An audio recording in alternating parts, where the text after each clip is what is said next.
So இன்டர்ஃபேஸ்ல என்ன மட்டும் தான் இருக்கும் அப்படின்னு சொல்லி கேட்டீங்க அப்படின்னா ஜஸ்ட் டிக்ளரேஷன் மட்டும் தான் இருக்கும். என்ன இருக்காது அப்படின்னு சொல்லி கேட்டீங்கன்னா டெஃபினேஷன் வந்து இருக்கவே இருக்காது. இன்டர்ஃபேஸ்ல என்ன மட்டும் தான் இருக்கும்? டிக்ளரேஷன் மட்டும் தான் இருக்கும். என்ன இருக்காது? டெஃபினேஷன் இருக்காது. ஓகே, இப்போ நம்ம ரெண்டு பேருக்குமே ஒரு இன்டர்ஃபேஸ் இருக்கு. ஓகே, என்ன அப்படின்னு சொல்லி கேட்டீங்க அப்படின்னா இந்த கோர்ஸ் கண்டென்ட். ஓகேவா?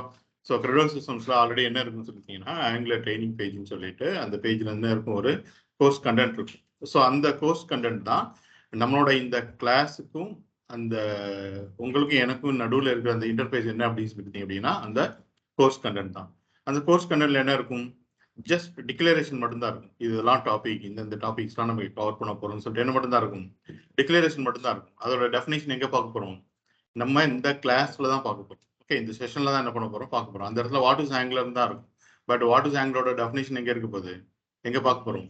நம்ம இந்த செஷன்ல தான் பார்க்க போறோம். ஓகே, அப்போ இன்டர்ஃபேஸ் அப்படிங்கிறது என்ன அப்படின்னு சொன்னீங்கன்னா நான் ஒரு ஸ்டஃப் பண்ண போறேன். அந்த ஸ்டஃப்க்கு வந்து எனக்கு இதெல்லாம் மேண்டரி, இதெல்லாம் எனக்கு கண்டிப்பா இருக்கணும் அப்படின்னு சொல்லிட்டு ஒரு இடத்துல டிக்ளேர் பண்ணி வச்சிருப்போம். ஓகே, ஸோ அதான் சொல்றேன் இந்த இடத்துல it's a contract sign by an object. அது ஆப்ஜெக்ட் மாதிரி இருக்கும் பார்க்கறதுக்கு, பட் ஆப்ஜெக்ட்னா கீ கொலன் வேல்யூ பேர்ல இருக்கும்ல. ஸோ அந்த இடத்துல கீ கொலன் வேல்யூ பேர்ல தான் இருக்க போகுது. பட் வேல்யூவா இல்லாம ஒரு டிக்ளரேஷன் மட்டும்தான் இருக்கும். மெத்தடா இருக்கட்டும், ப்ராப்பர்ட்டியா இருக்கட்டும், அந்த இடத்துல என்ன மட்டும்தான் இருக்க போகுது? ஜஸ்ட் டிக்ளரேஷன் மட்டும்தான் இருக்க போகுது. ஓகே, வேற சிம்பிளா இன்னொரு எக்ஸாம்பிள் சொல்லணும்னு வச்சுக்கோங்களேன். இப்போ ஒரு கார் வந்து ஒரு கார் கம்பெனி வந்து ஒரு காரை ப்ரொடியூஸ் பண்ண போகுதுன்னு வச்சுக்கோங்க. ஓகே, ஒரு மாடல் ரிலீஸ் பண்ணாங்க அப்படின்னா ஒரு மாடல் மட்டும் ரிலீஸ் பண்ணிட மாட்டாங்க. அந்த மாடல்ல பேஸ் மாடல்னு ஒன்று இருக்கும், மிட் மாடல், மிட் ரேஞ்சில் ஒன்று இருக்கும், அட்வான்ஸ் மாடல்ல ஒன்று இருக்கும், ஹை எண்ட் மாடல்ல வந்து ஒன்று இருக்கும். கரெக்டா? அப்போ அவங்க செட் பண்ணி வச்சிருப்பாங்க. பேஸ் மாடல் நம்ம ப்ரொடியூஸ் பண்ண போறோம் அப்படின்னா அதில் இதெல்லாம் இருக்கணும் அப்படின்னு சொல்லிட்டு. அட்வான்ஸ் மாடல்ல ப்ரொடியூஸ் பண்ண போறோம் அப்படின்னா அதுல இந்தந்த ஃபீச்சர்ஸ்லாம் இருக்கணும் அப்படின்னு சொல்லிட்டு என்ன பண்ணி வச்சிருப்பாங்க? ஆல்ரெடி ஒரு செட் ஆஃப் லிஸ்ட் வந்து வச்சிருப்பாங்க. அந்த லிஸ்ட் தான் என்ன அப்படின்னு சொல்லிட்டீங்கன்னா இன்டர்ஃபேஸ். இப்போ ஒரு அட்வான்ஸ் மாடல் கார் ப்ரொடியூஸ் பண்ண போறாங்கன்னு வச்சுக்கோங்களேன். அந்த லிஸ்ட்ல இருக்க ஏதாவது ஒரு செக் லிஸ்ட்டை மறந்துட்டாங்கன்னா கரெக்டா இருக்குமா? கரெக்டா இருக்காது. அப்ப அந்த லிஸ்ட்ல இருக்கிறது எல்லாத்தையும் எங்க அவங்க இம்ப்ளிமெண்ட் பண்ணணும்? அந்த கார்ல இம்ப்ளிமெண்ட் பண்ணணும். ஸோ என்ன பண்ணுவாங்க அப்படின்னா அந்த காரை ப்ரொடியூஸ் பண்ணும்போதே ஒரு ப்ரோக்ராம் எழுதி வச்சிருப்பாங்க.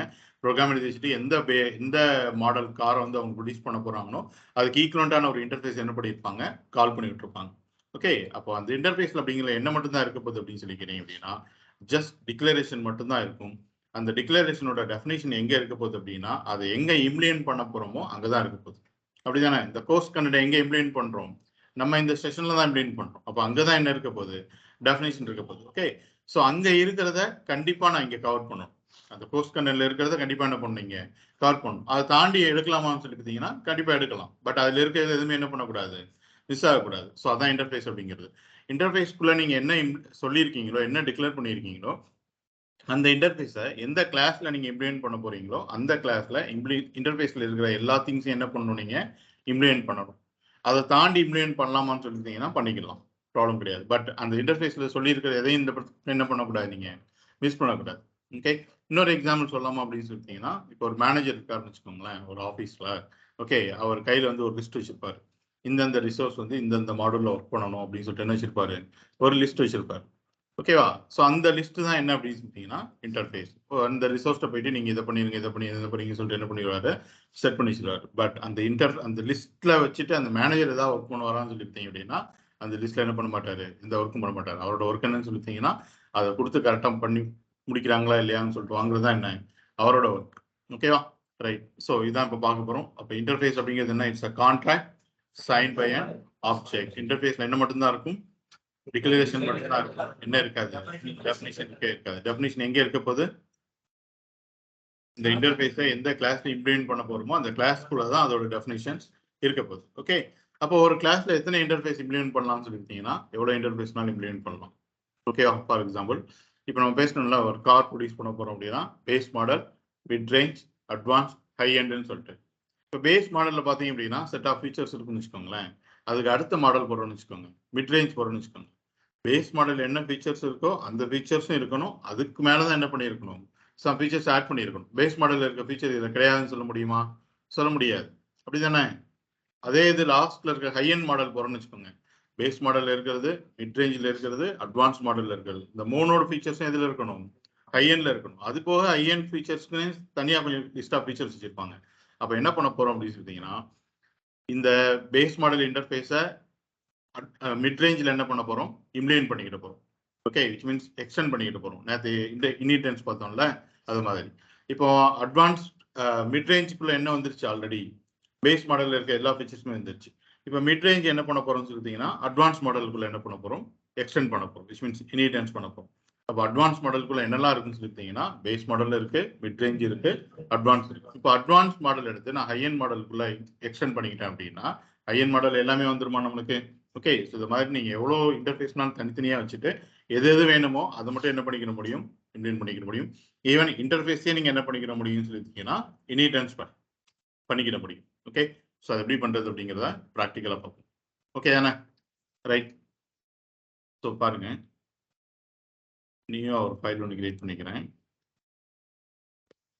இன்டர்ஃபேஸ் டாட் டிஎஸ் அப்படின்னு சொல்லிட்டு. ஓகே, இப்போ நம்ம பேசின இந்த கார் மாடல் வச்சே நம்ம ப்ரொசீட் பண்ணுவோம். ஓகே, ஸோ இன்டர்ஃபேஸை ஃபர்ஸ்ட் எப்படி டிக்ளேர் பண்றது அப்படின்னு சொல்லி கேட்டீங்கன்னா கிளாஸை டிக்ளேர் பண்றதுக்கு என்ன கீவேர்ட்? கிளாஸ்ங்கிற கீவேர்ட். அது மாதிரி இன்டர்ஃபேஸை டிக்ளேர் பண்றதுக்கு என்ன கீவேர்ட் அப்படின்னு சொல்லி கேட்டீங்கன்னா இன்டர்ஃபேஸ் அப்படிங்கிறது தான் கீவேர்ட்.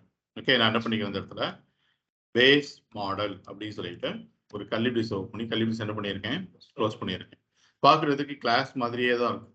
ஓகே, ஜஸ்ட் கீவேர்ட் மட்டும் என்ன மாறுது, இன்டர்ஃபேஸ் அப்படின்னு சொல்லிட்டு மாறி இருக்கு. ஓகே, பட் உள்ளுக்குள்ள கிளாஸ்னா நம்மளால என்ன பண்ண முடியும்னு சொல்லிட்டீங்கன்னா அதோட ப்ராப்பர்ட்டிஸ் மெத்தட்ஸ் வந்து டிஃபைன் பண்ண முடியும். பட் இன்டர்ஃபேஸ்ல என்ன பண்ண முடியாது, டிஃபைனே பண்ண முடியாது. 100% டிக்ளரேஷன் மட்டும்தான் இருக்கும்.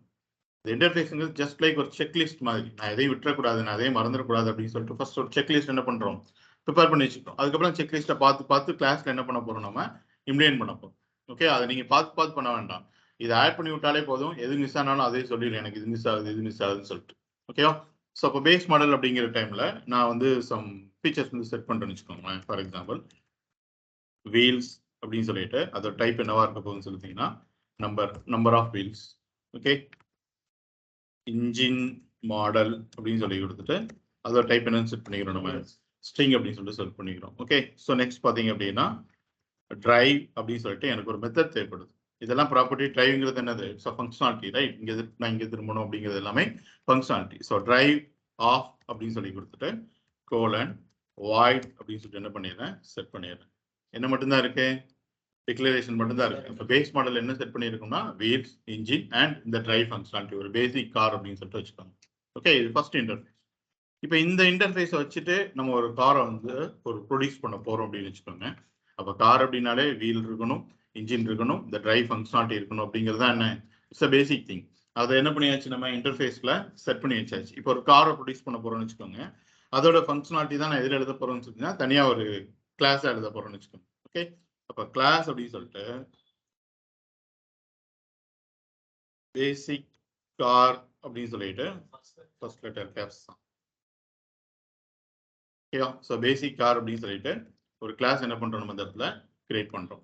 இப்போ இது கூட போயிட்டு நான் இங்க என்ன மறக்கிறதுக்கு சான்சஸ் இருக்குன்னா ஒரு வீலையோ இன்ஜினையோ இல்லை இன்ஜின் மாடலையோ இல்லாட்டி டிரைவையோ மறக்கிறதுக்கு என்ன இருக்கு, இந்த இடத்துல சான்சஸ் இருக்கு. அப்படி மறந்துடக்கூடாது அப்படிங்கிறதுக்காக தான் ஆல்ரெடி செக்லிஸ்ட் இதில் ப்ரிப்பேர் பண்ணி வச்சிருக்கோம் இன்டர்ஃபேஸ்ல. இப்போ இந்த இன்டர்ஃபேஸ் எடுத்து நான் அந்த கிளாஸ் கூட என்ன பண்ணணும், இம்ப்ளிமெண்ட் பண்ணணும்.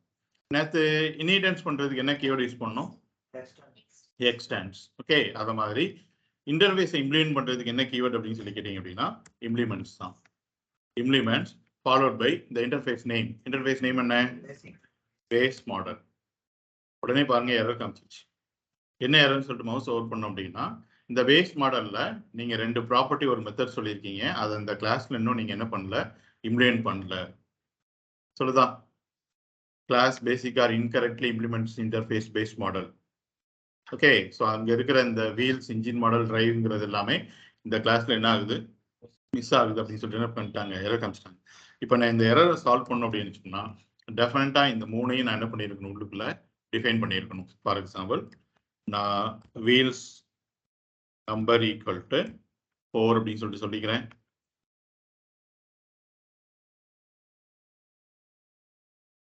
Okay, so engine model colon அங்க என்ன டைப் சொல்லியிருக்கீங்களோ அதே டைப் தான் இங்க யூஸ் பண்ண முடியும். அங்க ஒரு டைப் சொல்லிட்டு இங்க ஒரு டைப் என்ன பண்ண முடியாது, உங்களால யூஸ் பண்ண முடியாது. ஸோ இதில் போயிட்டு BS4 or 5 அப்படின்னு சொல்லிட்டு கொடுத்துக்கிறேன். ஸோ அடுத்து என்னது, என்ன மட்டும் மிஸ் ஆகுது, இன்னும் டிரைவ்ங்கிற ஒரு மெத்தட் மட்டும் மிஸ் ஆயிடுச்சு. ஸோ ஜஸ்ட் இந்த இடத்துல போயிட்டு டிரைவ் ஆஃப் கோலன் வாய்ட் அப்படின்னு சொல்லிட்டு என்ன மெத்தடோ அந்த மெத்தட். ஓகே, ஸோ இப்போதைக்கு சும்மா ரிட்டர்ன் ட்ரை ஃபங்க்ஷன் சாரி அதை ரிட்டர்ன் பண்ணக்கூடாது. அதுக்கு தான் என்ன கீவேர்ட் ஆட் பண்ணியிருக்கோம், வாய்ட் அப்படிங்கிறத கீவேர்ட் ஆட் பண்ணியிருக்கோம். ஸோ உள்ள என்ன ஃபங்க்ஷனாலிட்டிஸோ அந்த ஸ்டேட்மெண்ட். ஓகேவா? ரைட். அப்போ ஒரு பேசிக் காரோட ஃபங்க்ஷனாலிட்டி என்ன பண்ணிட்டோம், ஒரு இன்டர்ஃபேஸ் வச்சுட்டு அதை ஒரு கிளாஸ் கூட என்ன பண்ணியாச்சு, இம்ப்ளிமெண்ட் பண்ணியாச்சு. இப்போ வந்து ஒரு மிட் ரேஞ்ச் போகிறோம்னு வச்சுக்கோங்க. ஓகேவா? ஃபார் எக்ஸாம்பிள் இன்டர்ஃபேஸ் அப்படின்னு சொல்லி கொடுத்துட்டு மிட் ரேஞ்ச் அப்படின்னு சொல்லிட்டு ஒரு இன்டர்ஃபேஸ் என்ன பண்ணுறோம், கிரியேட் பண்ணுறோம். ஸோ அதில் பார்த்தீங்க அப்படின்னா எனக்கு ஏசி அப்படிங்கிற ஒரு ஃபீச்சர் வேணும் அப்படின்னு சொல்லிட்டு நான் நினைக்கிறேன். அதை ஒரு ஸ்ட்ரிங்காக வச்சுக்கலாம். ஓகே. ஸோ அதுக்கப்புறம் பார்த்தீங்க அப்படின்னா இண்டிகேட்டர் அப்படின்னு சொல்லிட்டு அதை ஒரு ஸ்ட்ரிங்காக வச்சுக்கிறோம். ஸோ நெக்ஸ்ட் பார்த்தீங்க அப்படின்னா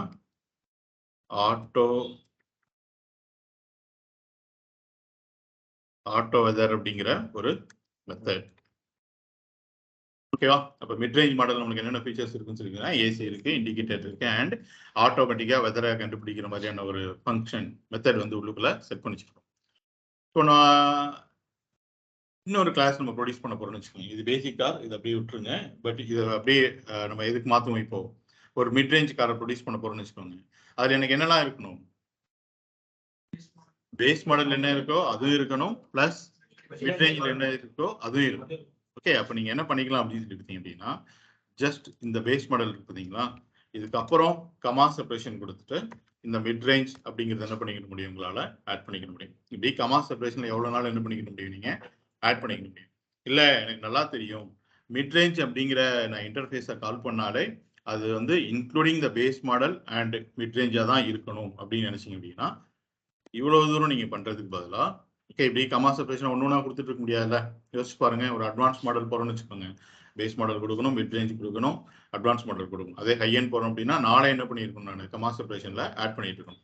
பட் எனக்கு நல்லா தெரியும் ஹை எண்ட் மாடல் அப்படின்னா இந்த மூணையும் இன்க்ளூட் பண்ணதுதான் என்னது ஹை எண்ட் மாடல் அப்படின்னு நம்ம நினைச்சோம் அப்படின்னா அந்த ரெண்டாவது interface which means mid range interface இருக்குல்ல, ஸோ அதில் போயிட்டு இன்இட் பண்ணிக்கிட்டு போறோம். என்ன கீவேர்ட் எக்ஸ்டென்ஸ் அப்படின்னு சொல்லி கொடுத்துட்டு எந்த இன்டர்ஃபேஸோ அந்த இன்டர்ஃபேஸ் என்னது பேஸ் மாடல். இப்போ நீங்க மிட் ரேஞ்சை மட்டும் கால் பண்ணி விட்டா போதும், அதுவே எதுவும் சேர்த்து எடுத்துட்டு வந்துடும், பேஸ் மாடலையும் சேர்த்து எடுத்துட்டு வந்துடும். ஓகேவா? ஃபார் எக்ஸாம்பிள் இப்போ இந்த இடத்துல போயிட்டு நான் மிட் ரேஞ்ச் அப்படின்னு சொல்லிட்டு கொடுத்துக்கிறேன். என்ன எரர் இது, மிட் ரேஞ்சுக்குள்ள இருக்கிற அந்த ப்ராப்பர்ட்டிஸ் மெத்தட்ஸ் இன்னும் என்ன பண்ணல, நீங்க இன்க்ளூட் பண்ணல அப்படின்னு சொல்லிட்டு. ஓகே. சப்போஸ் இந்த இன்டர்ஃபேஸ்க்குள்ள இருக்கிற ஏதோ ஒரு ப்ராப்பர்ட்டி இல்ல மெத்தடை வந்து நான் ஆப்ஷனலா மாற்றணும் அப்படின்னு நினைச்சீங்க அப்படின்னா still we are going to use question mark தான். ஃபார் எக்ஸாம்பிள் நான் அந்த ஏசியை வந்து ஆப்ஷனலா மாற்றணும் அப்படின்னு நினைச்சேன் அப்படின்னா என்ன ஆட் பண்ணிக்கோங்க, கொஸ்டின் மார்க் ஆட் பண்ணிக்கோங்க. பட் ஒரு இன்டர்ஃபேஸ்க்குள்ள இருக்கிற எல்லா ப்ராப்பர்ட்டிஸ் அண்ட் மெத்தட்ஸையும் உங்களால என்ன மாத்திர முடியாது, ஆப்ஷனலா மாத்திர முடியாது. அப்படி மாத்திட்டோம்னா எதுக்கு அந்த இன்டர்ஃபேஸ், கரெக்டா? ஸோ அப்போ இன்டர்ஃபேஸ்க்குள்ள அட்லீஸ்ட் ஒரு கேரண்டீட் ப்ராப்பர்ட்டி ஆர் மெத்தடாவது உள்ளுக்குள்ள இருக்கணும். அப்படிதானே? எல்லாமே சும்மா தான் போட்டிருக்கேன், வேணா எடுத்துக்கோங்க விட்டுருங்கன்னா எதுக்கு அந்த இன்டர்ஃபேஸ், வேணா விட்டுறலாம்ல. அதனால ஒரு இன்டர்ஃபேஸ்க்குள்ள அட்லீஸ்ட் ஒரு கேரண்டீட் ப்ராப்பர்ட்டிஸ் அண்ட் மெத்தட்ஸ் அது உள்ளுக்குள்ள இருக்கணும். ஓகே. இப்போ இதை டிஃபைன் இந்த எரர் சால்வ் பண்ணோம்னா என்னெல்லாம் நம்ம டிஃபைன் பண்ணணும், என்ன தேவைப்படுது, ஏசிங்கிறது ஆப்ஷனல், நீங்க கொடுத்தாலும் ஒண்ணுதான் கொடுக்காட்டாலும் ஒண்ணுதான். ஸோ இண்டிகேட்டர் அப்படின்னு சொல்லி கொடுத்துட்டு சம்திங் ஸ்ட்ரிங் தானே, அது ஸ்ட்ரிங் ஈக்குவல் டு எல்இடி அப்படின்னு சொல்லிட்டு கொடுத்துக்கிறேன். நான் ஒன்னே ஒன்று மட்டும் என்னது ஆட்டோ வெதர் அப்படிங்கிற இந்த மெத்தட். ஸோ ஜஸ்ட் இதுக்குள்ள போயிட்டு வாய்ட் அப்படின்னா மீனிங் என்ன, ரிட்டர்ன்ஸ் நத்திங். பாருங்க நம்ம இந்த இடத்துல ஏசி இம்ப்ளிமெண்ட் பண்ணவே இல்லை, என்ன காமிக்கிறது, எரர் எதுவும் காமிக்கல. ஏன்னா ஏசிங்கிறது எப்படி செட் பண்ணிட்டோம், ஆப்ஷனல் செட் பண்றோம். இந்த கொஸ்டின் மார்க் எடுத்துட்டோம்னா எரர் காமிச்சு, ஏன்னா இட்ஸ் மேண்டரி. ஓகே. கண்டிப்பா என்ன பண்ணணும், இதை நீங்க இம்ப்ளிமெண்ட் பண்ணி தான் ஆகும். So this is called interface. Okay. அப்போ இன்டர்ஃபேஸ்ல 100% என்ன மட்டும் தான் இருக்க போகுது அப்படின்னு சொல்லி பார்த்தீங்க அப்படின்னா ஜஸ்ட் டிக்ளரேஷன் மட்டும் தான் இருக்கும். எந்த காரணத்தை கொண்டு உள்ள என்ன இருக்காது, டெஃபினேஷன் இருக்கவே இருக்காது. டெஃபினேஷன் எங்க இருக்கும் அப்படின்னு சொல்லிட்டீங்கன்னா இந்த இன்டர்ஃபேஸை நீங்க எந்த கிளாஸ்ல இம்ப்ளிமெண்ட் பண்ண போறீங்களோ அங்கதான் இருக்கும். ஓகே. ஸோ ஆங்குலர்ல நிறைய இன்டர்ஃபேஸ் நம்ம பார்க்க போறோம். ஓகே. ஸோ அங்க வரும்போது கரெக்டா சொல்லணும்.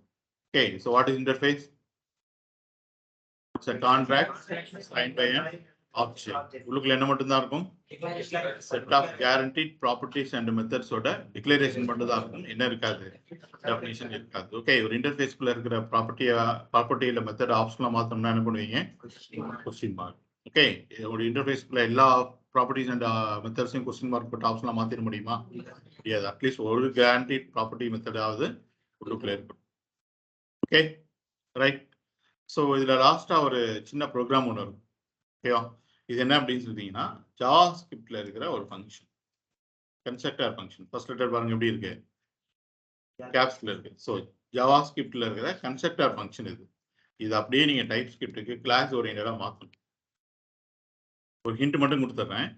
இங்க ஃபங்க்ஷன் கார்னு சொல்லிட்டு இருக்கா, நீங்க அதை கிளாஸ் கார்னு சொல்லிட்டு என்ன பண்ணணும், மாற்றணும்.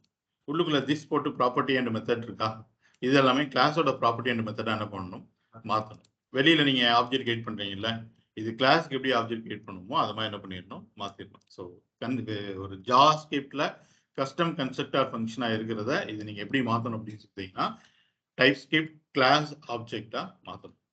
பார்த்தீங்களா தானே, ரொம்ப ஈஸி. எதுக்கு பேராமீட்டர் வேணுமோ, ஆர்குமெண்ட் வேணுமோ அதுக்கு ஆர்குமெண்ட் அனுப்பிச்சு விட்டுக்கோங்க, எதுக்கு வேண்டாமோ விட்டுருங்க. இப்போ நம்ம அந்த கார் பக்கத்துலேயே ஒரு ஆர்குமெண்ட்டை பாஸ் பண்ணுறோம். அப்படின்னா என்ன பண்ணணும், நம்ம என்ன பண்ணணும், இந்த ஃபங்க்ஷனாலிட்டி அச்சீவ் பண்ணுறதுக்கு இந்த ஃபங்க்ஷனை கால் பண்ணும்போதே ஒரு ஆர்குமெண்ட் அனுப்பிச்சு விட்றேன். அப்போ நம்ம என்ன பண்ணணும், நம்மளோட ஃபங்க்ஷனாலிட்டியில் பேராமீட்டர் தான் எதுக்கு பாஸ் பண்ணுவீங்க,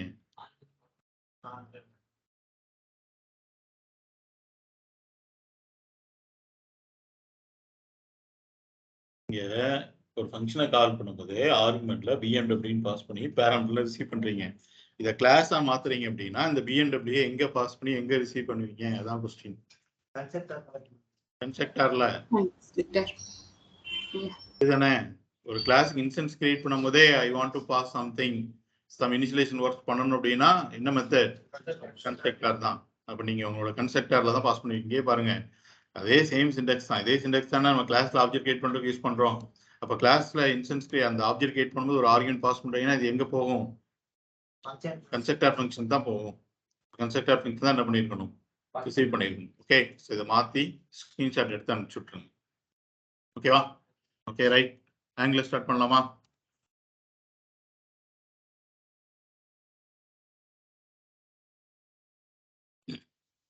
ஓகே, ஸோ இது வரைக்கும் நம்ம பார்த்தது எல்லாமே என்னன்னு சொல்லிட்டீங்கன்னா ஜஸ்ட் வார்ம் அப் தான். நம்ம விளையாட வேண்டிய கிரவுண்டே தான் இதுதான். ஓகே, ஜஸ்ட் எனக்கு ஃபுட்பால் விளாடணும் அப்படின்னா அது தெரியணும் இது தெரியணும் அப்படின்னு சொல்லிட்டு என்ன பண்ணிட்டு வந்திருக்கோம், வார்ம் அப் தான் பண்ணிட்டு வந்துட்டு இருக்கோம். ரியல் கிரவுண்ட் வந்து இங்கே தான் இருக்கு. ஓகேவா? அதனால நல்லா பார்த்துக்கோங்க. ரைட். ஸோ ஃபர்ஸ்ட் கொஞ்சம் இன்ட்ரோடக்ஷன் பார்க்கலாம், பார்த்துட்டு என்விரான்மெண்ட் செட்டப் பண்ணலாம். ஓகே, ஸோ ஃபர்ஸ்ட் ஆங்குலர் அப்படிங்கிறது என்ன அப்படின்னு சொல்லி கேட்டீங்கன்னா ஒரு புது டெக்னாலஜியோ இல்லாட்டி ஒரு புது லாங்குவேஜ் எல்லாம் கிடையாது.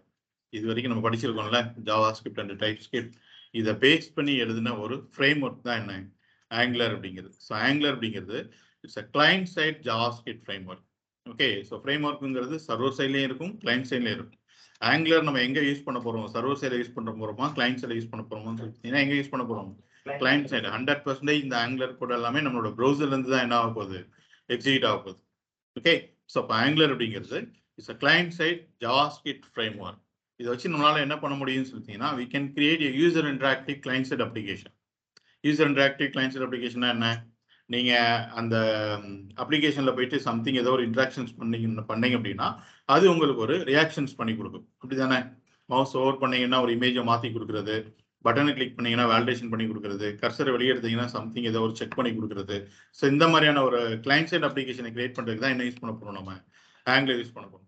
ஆக்சுவலி ஆங்குலர் இல்லாமையே இது வரைக்கும் நம்ம படிச்சுட்டு வந்த இந்த ஜாவா ஸ்கிரிப்ட் டைப் ஸ்கிரிப்டை மட்டும் வச்சியே ஆங்குலரால நம்மளால என்னென்ன பண்ண முடியுமோ எல்லாத்தையும் அதுலேயுமே பண்ண முடியும். ஏன்னா அவங்களா தான் பண்ண போறாங்க. நீங்க ஆங்குலர்ல கோட் எழுதுறது at the end of the day ப்ரௌசருக்கு வரும்போது எப்படி வரும் பார்த்தீங்கன்னா ஆங்குலரா வராது, பிளைன் ஜாவா ஸ்கிரிப்டா தான் வரும். அதனால தான் ஆங்குலர் அப்படிங்கிற ஜாவா ஸ்கிரிப்ட் ஃப்ரேம் ஒர்க் அப்படின்னு சொல்லிட்டு சொல்றோம். நம்ம தான் ஆங்குலருக்குள்ள கோட் எழுத போறோமே தவிர ப்ரௌசருக்கு வரும்போது அது எப்படி தான் வரும், ஜாவா ஸ்கிரிப்டா தான் வரும். ஏன்னா ப்ரௌசர் தெரிஞ்ச ஒரே ஸ்கிரிப்டிங் லாங்குவேஜ் என்ன, ஜாவா ஸ்கிரிப்ட் தான். ஓகே, ஸோ அப்போ ஏன் வந்து ஆங்குலர் போகணும், எதுக்கு நான் ஒரு ஃப்ரேம் ஒர்க்கை தேடி போகணும் அப்படின்னு சொல்லி கேட்டீங்கன்னா இப்போ நம்ம கிளாஸ்ல வந்து 20 பேர் இருக்காங்கன்னு வச்சுக்கோங்க, அது 2 டீமாக ஸ்பிளிட் பண்ணிடணும்னு வச்சுக்கோங்க, 10 பேரை ஸ்பிளிட் பண்ணிடுறோம்.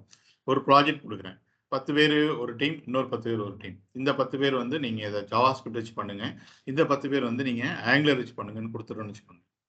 ஜாவா ஸ்கிரிப்ட் வச்சு பண்ணுறவங்களுக்கு எந்த லைப்ரரியுமே கிடையாது. நம்பர் லைன் 1ல இருந்து அவங்க தான் என்ன பண்ணணும், மேனுவலாக கோட் எழுதணும். பட் இந்த பக்கம் ஆங்குலர் வச்சு எழுதுறவங்க பார்த்தீங்கன்னா அவங்க பண்ற ஒர்க்குக்கு எக்கச்சக்க லைப்ரரி இருக்கு. அண்ட் ஆல்சோ ஆல்ரெடி அவங்க யூஸ் பண்றது ஒரு ஃப்ரேம் ஒர்க் தான். ஃப்ரேம் ஒர்க்கே வரும்போது பார்த்தீங்கன்னா செட் ஆஃப் இன்பில்ட் பேக்கேஜஸோட தான் வரும். அப்போ அவங்க பண்ண வேண்டிய ஒர்க் எல்லாமே அந்த பேக்கேஜ்ல இருந்து என்ன பண்ணிக்கிடுவாங்க, அவங்க எடுத்துக்கிடுவாங்க. சிம்பிளா சொல்லணும் அப்படின்னா, இந்த பக்கம் ஜாவாஸ்கிரிப்டான ஒரு அஜாக்ஸ் கால் பண்ணணும் அப்படின்னா நீங்க தான் XML HTTP ரெக்வெஸ்ட்னு சொல்லிட்டு ஒரு ஆப்ஜெக்ட் இனிஷியலைஸ் பண்ணி ஒரு 15 லைன் கோட் எழுதினா தான் என்ன பண்ண முடியும், ஒரு அஜாக்ஸ் கால் அச்சீவ் பண்ண முடியும். இந்த பக்கம் பார்த்தீங்கன்னா அஜாக்ஸ்க்கு ஆல்ரெடி ஒரு சர்வீஸ் கொடுத்துருப்பாங்க. அதுக்குள்ள அந்த மெத்தட் இன்பில்ட்டாக நம்மளுக்கு வரும். அந்த சர்வீஸை கால் மட்டும் பண்ணி விட்டா போதும், உங்களுக்கு என்ன கிடைச்சிரும், அஜாக்ஸ் கால் கிடைச்சிரும். பட் இந்த பக்கம் நம்ம என்ன பண்ணணுமோ அதை விட பெட்டரா இன்னும் கொஞ்சம் ஃபீச்சர்ஸோட நம்மளுக்கு அந்த பேக்கேஜ் என்ன பண்ணியிருப்பாங்க, கொடுத்துருப்பாங்க. அப்போ என்ன ஆகும்னு சொல்லி பார்த்தீங்கன்னா, நான் பிளெயின் ஜாவாஸ்கிரிப்ட் வச்சு கோட் பண்ணும்போது என்னோட டெவலப்மெண்ட் டைம் என்ன ஆகும், அதிகமாகும். பட் அதே இது இன்பில்ட் பேக்கேஜா இருக்கிற இந்த ஃப்ரேம் ஒர்க் வச்சு பண்ணும்போது நான் கால் தானே பண்ணிக்கிற போறேன், நான் எழுத போறது இல்லை. ஸோ அதனால என்ன ஆகும்னா ப்ரொடக்டிவிட்டி டைம் இந்த இடத்துல என்ன ஆகும், கம்மியா இருக்கும். Okay, which means productivity increase ஆகும். அதை டெவலப்மெண்ட் பண்ற டைம் என்ன ஆக போகுது, கம்மியாகும். இன்னொரு மெயின் ரீசன் என்ன அப்படின்னு சொல்லிட்டீங்கன்னா, இந்த பக்கம் பிளைன் ஜாவாஸ்கிரிப்ட் வச்சு கோட் எழுதுறவங்க அவங்களுக்கு என்ன நாலேஜ் இருக்கோ அதுக்கேற்ற மாதிரி தான் என்ன பண்ணியிருப்பாங்க, கோட் எழுதியிருப்பாங்க.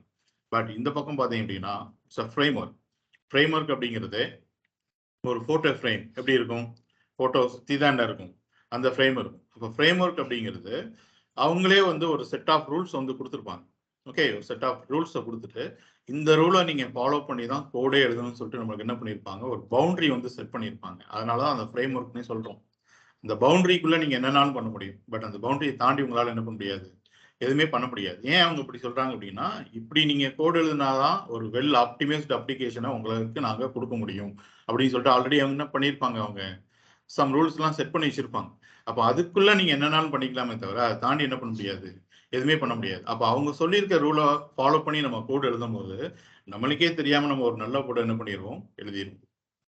மேக்ஸிமம் பார்த்தீங்க அப்படின்னா நம்ம எழுதுறதை தாண்டி ஆல்ரெடி இருக்கிறத எடுத்து என்ன பண்ண போறோம், நம்ம யூஸ் பண்ண போறோம். அப்போ இந்த பக்கம் பார்த்தீங்க அப்படின்னா அப்ளிகேஷன் வந்து எனக்கு ஆப்டிமைஸ்டா இருக்குமான்னு சொல்லி முடியுமான்னு சொல்லி பார்த்தீங்கன்னா 100% என்ன பண்ண முடியாது, சொல்ல முடியாது. யாருக்கு நல்ல நாலேஜ் இருக்கோ அவங்க சூப்பரா கோட் எழுதியிருப்பாங்க. யாருக்கு ஒரு ஆவரேஜ் நாலேஜ் இருக்கோ அவங்க அதுக்கேற்ற மாதிரி தான் எழுதியிருப்பாங்க, கோட் எழுதியிருப்பாங்க. பட் இந்த பக்கம் பார்த்தீங்கன்னா நல்ல நாலேஜ் இருந்தாலும் சரி, ஆவரேஜ் நாலேஜ் இருந்தாலும் சரி, இப்படி கோட் எழுதிங்கன்னா நான் உங்களுக்கு கரெக்டாக கம்பைல் பண்ணி கொடுப்பேன். இதை தாண்டி இதை வயலேட் பண்ணீங்க அப்படின்னா நான் உங்களுக்கு என்ன பண்ண மாட்டேன், கம்பைலேஷனே பண்ண மாட்டேன். அப்போ அவங்க கோட் எக்ஸிக்யூட் ஆகணும்னாலே அவங்க ரூலை ஃபாலோ பண்ணி தான் நீங்கள் என்ன பண்ணி ஆகணும், கோட் எழுதி தான் ஆகும். அப்போ 100% நீங்கள் ஒரு ஃப்ரேம் ஒர்க்கை ஃபாலோ பண்ணி ஒரு அப்ளிகேஷன் கிரியேட் பண்ண போகிறோம் அப்படின்னா அது வெளியில் வரும்போது எப்படி தான் வரும், ஒரு வெல் ஆப்டிமைஸ்ட் அப்ளிகேஷன் தான் வெளியே வரும். That's the reason we are moving to a framework. இதுக்கு தான் என்ன பண்ணுறோம், ஒரு ஃப்ரேம் ஒர்க்கை தாண்டி போகிறோம். ஓகே, எப்பவுமே ஒரு அப்ளிகேஷனுக்கு வந்து நீங்கள் ஒரு ஃப்ரேம் ஒர்க்கை சூஸ் பண்ணும்போது ரொம்ப கேர்ஃபுல்லாக சூஸ் பண்ணணும். ஓகே, புதுசாக வந்திருக்கிற ஏதோ ஒரு கம்பெனி வந்து XYZன்னு சொல்லிட்டு ஒரு ஃப்ரேம் ஒர்க் ரிலீஸ் பண்ணியிருக்காங்க அப்படின்னு சொல்லிட்டு அதை எடுத்து நீங்கள் யூஸ் பண்ணீங்க அப்படின்னா நீங்கள் ஒரு அப்ளிகேஷன் பண்ணி முடிச்சிட்டீங்க, அந்த ஃப்ரேம் ஒர்க்கில் ஒரு பெரிய இஷ்யூ ஒன்று இருக்குன்னு வச்சுக்கோங்க, ஒரு பெர்ஃபார்மன்ஸ் லீக்கேஜ் இல்லை ஒரு மெமரி லீக்கேஜ் இஷ்யூ ஏதோ ஒன்று இருக்குன்னு வச்சுக்கோங்க, அந்த கம்பெனி அதோட மூடிட்டு போயிட்டான்னு வச்சுக்கோங்க, அவ்வளோதான். அந்த ஃப்ரேம் ஒர்க் உங்களால் என்ன பண்ண முடியாது, எதுவுமே பண்ண முடியாது. அந்த இஷ்யூ அப்படியே தான் இருந்துகிட்டே இருக்கும். மறுபடியும் நீங்கள் என்ன பண்ணணும்னா வேற ஃப்ரேம் ஒர்க்கு மாற்றணும். அதனால எப்பவுமே ஒரு ஃப்ரேம் ஒர்க் சூஸ் பண்ண என்ன பண்ணணும், ரொம்ப கேர்ஃபுல்லாக பார்த்து சூஸ் பண்ணணும். பட் இந்த இடத்துல நம்மளுக்கு கவலைப்பட தேவையில்ல. பிகாஸ் ஆங்குலர் அப்படிங்கிறது யார் டெவலப் பண்ணி மெயின்டைன் பண்ணிட்டு இருக்காங்கன்னு சொல்லிட்டீங்கன்னா இந்த கம்பெனி கூகுள். ஓகேயா, ஸோ கூகுளோட ஃப்ரேம் ஒர்க் இது. Okay, right. ஸோ இந்த ஆங்குலரோட பெனிஃபிட் என்ன அப்படின்னு சொல்லிட்டீங்கன்னா, ஃபார் எக்ஸாம்பிள் ஆங்குலரோட டாப் 2 பெனிஃபிட் சொல்ல முடியுமா அப்படின்னு சொல்லி கேட்டீங்கன்னா இங்க இருக்கிறது இந்த 2 தான். இந்த first thing is single page application. Angular வச்சு டெவலப் பண்ற அப்ளிகேஷன் எப்படி வரப்போகுது, உங்களுக்கு சிங்கிள் பேஜ் அப்ளிகேஷன் தான் வரப்போகுது. த செகண்ட் திங் என்னன்னு சொல்லிட்டீங்கன்னா டூ-வே டேட்டா பைண்டிங். ஸோ ரெண்டையுமே நான் எக்ஸ்பிளைன் பண்றேன். ஸோ சிங்கிள் பேஜ் அப்ளிகேஷனுங்கிறது ஆல்ரெடி நீங்க உங்களுக்கு தெரிஞ்சிருந்திருக்கும், ரைட்? என்ன சிங்கிள் பேஜ் அப்ளிகேஷன்னா, instead of reloading the entire page, we are going to reload the particular portion of the page. For example, எனக்கு ஃபர்ஸ்ட் டைம் இந்த அப்ளிகேஷனுக்குள்ள வரும்போது மட்டும்தான் எனக்கு இந்த பேஜ் என்ன இருக்கும், லோட் ஆயிருக்கும். இதுக்கப்புறம் இந்த அப்ளிகேஷனுக்குள்ள நான் பண்ண போற எந்த ஒரு அஜாக்ஸ் காலா இருந்தாலும் சரி, இல்லை எந்த ஒரு ஆக்டிவிட்டியா இருந்தாலும் சரி, பேஜ் என்ன ஆக போறது இல்லை, லோட் ஆக போறதே இல்லை. ஈவன் நான் வேற ஒரு பேஜே இந்த பக்கம் நான் ரெண்டர் பண்ண போறேன் அப்படின்னா கூட நான் என்னோட பேஜ் ஃபுல்லா லோட் ஆகாது, இந்த பர்டிகுலர் போர்ஷன் மட்டும் தான் என்ன ஆகும், லோட் ஆகும். ஃபார் எக்ஸாம்பிள் நான் இங்க இருந்து ஷேர் வித் மீ அப்படின்னு சொல்லிட்டு நான் அதை கிளிக் பண்ண அப்படின்னா எனக்கு எல்லாமே அப்படியே தான் இருக்கு. இந்த ஷேர் வித் மீ இந்த போர்ஷன் மட்டும் என்ன இருக்கு, எனக்கு சேஞ்ச் ஆயிருக்கு. ஓகே, ஸோ மறுபடியும் நான் மை டிரைவ் அப்படின்னு சொல்லிட்டு போனோம் அப்படின்னா எனக்கு இது மட்டும் என்ன ஆகுது, சேஞ்ச் ஆகுது. இது எப்படி பண்றாங்க அப்படின்னு சொல்லி பார்த்தீங்கன்னா ஆங்குலர்ல ரவுட்டிங் அப்படின்னு சொல்லிட்டு ஒரு கான்செப்ட் உண்டு. So routing makes your application as single page application. ரவுட்டிங்கிறது ஒன்றும் இல்லை, இங்க இருக்கு பார்த்தீங்கன்னா இந்த யூஆர்எல் பாத்.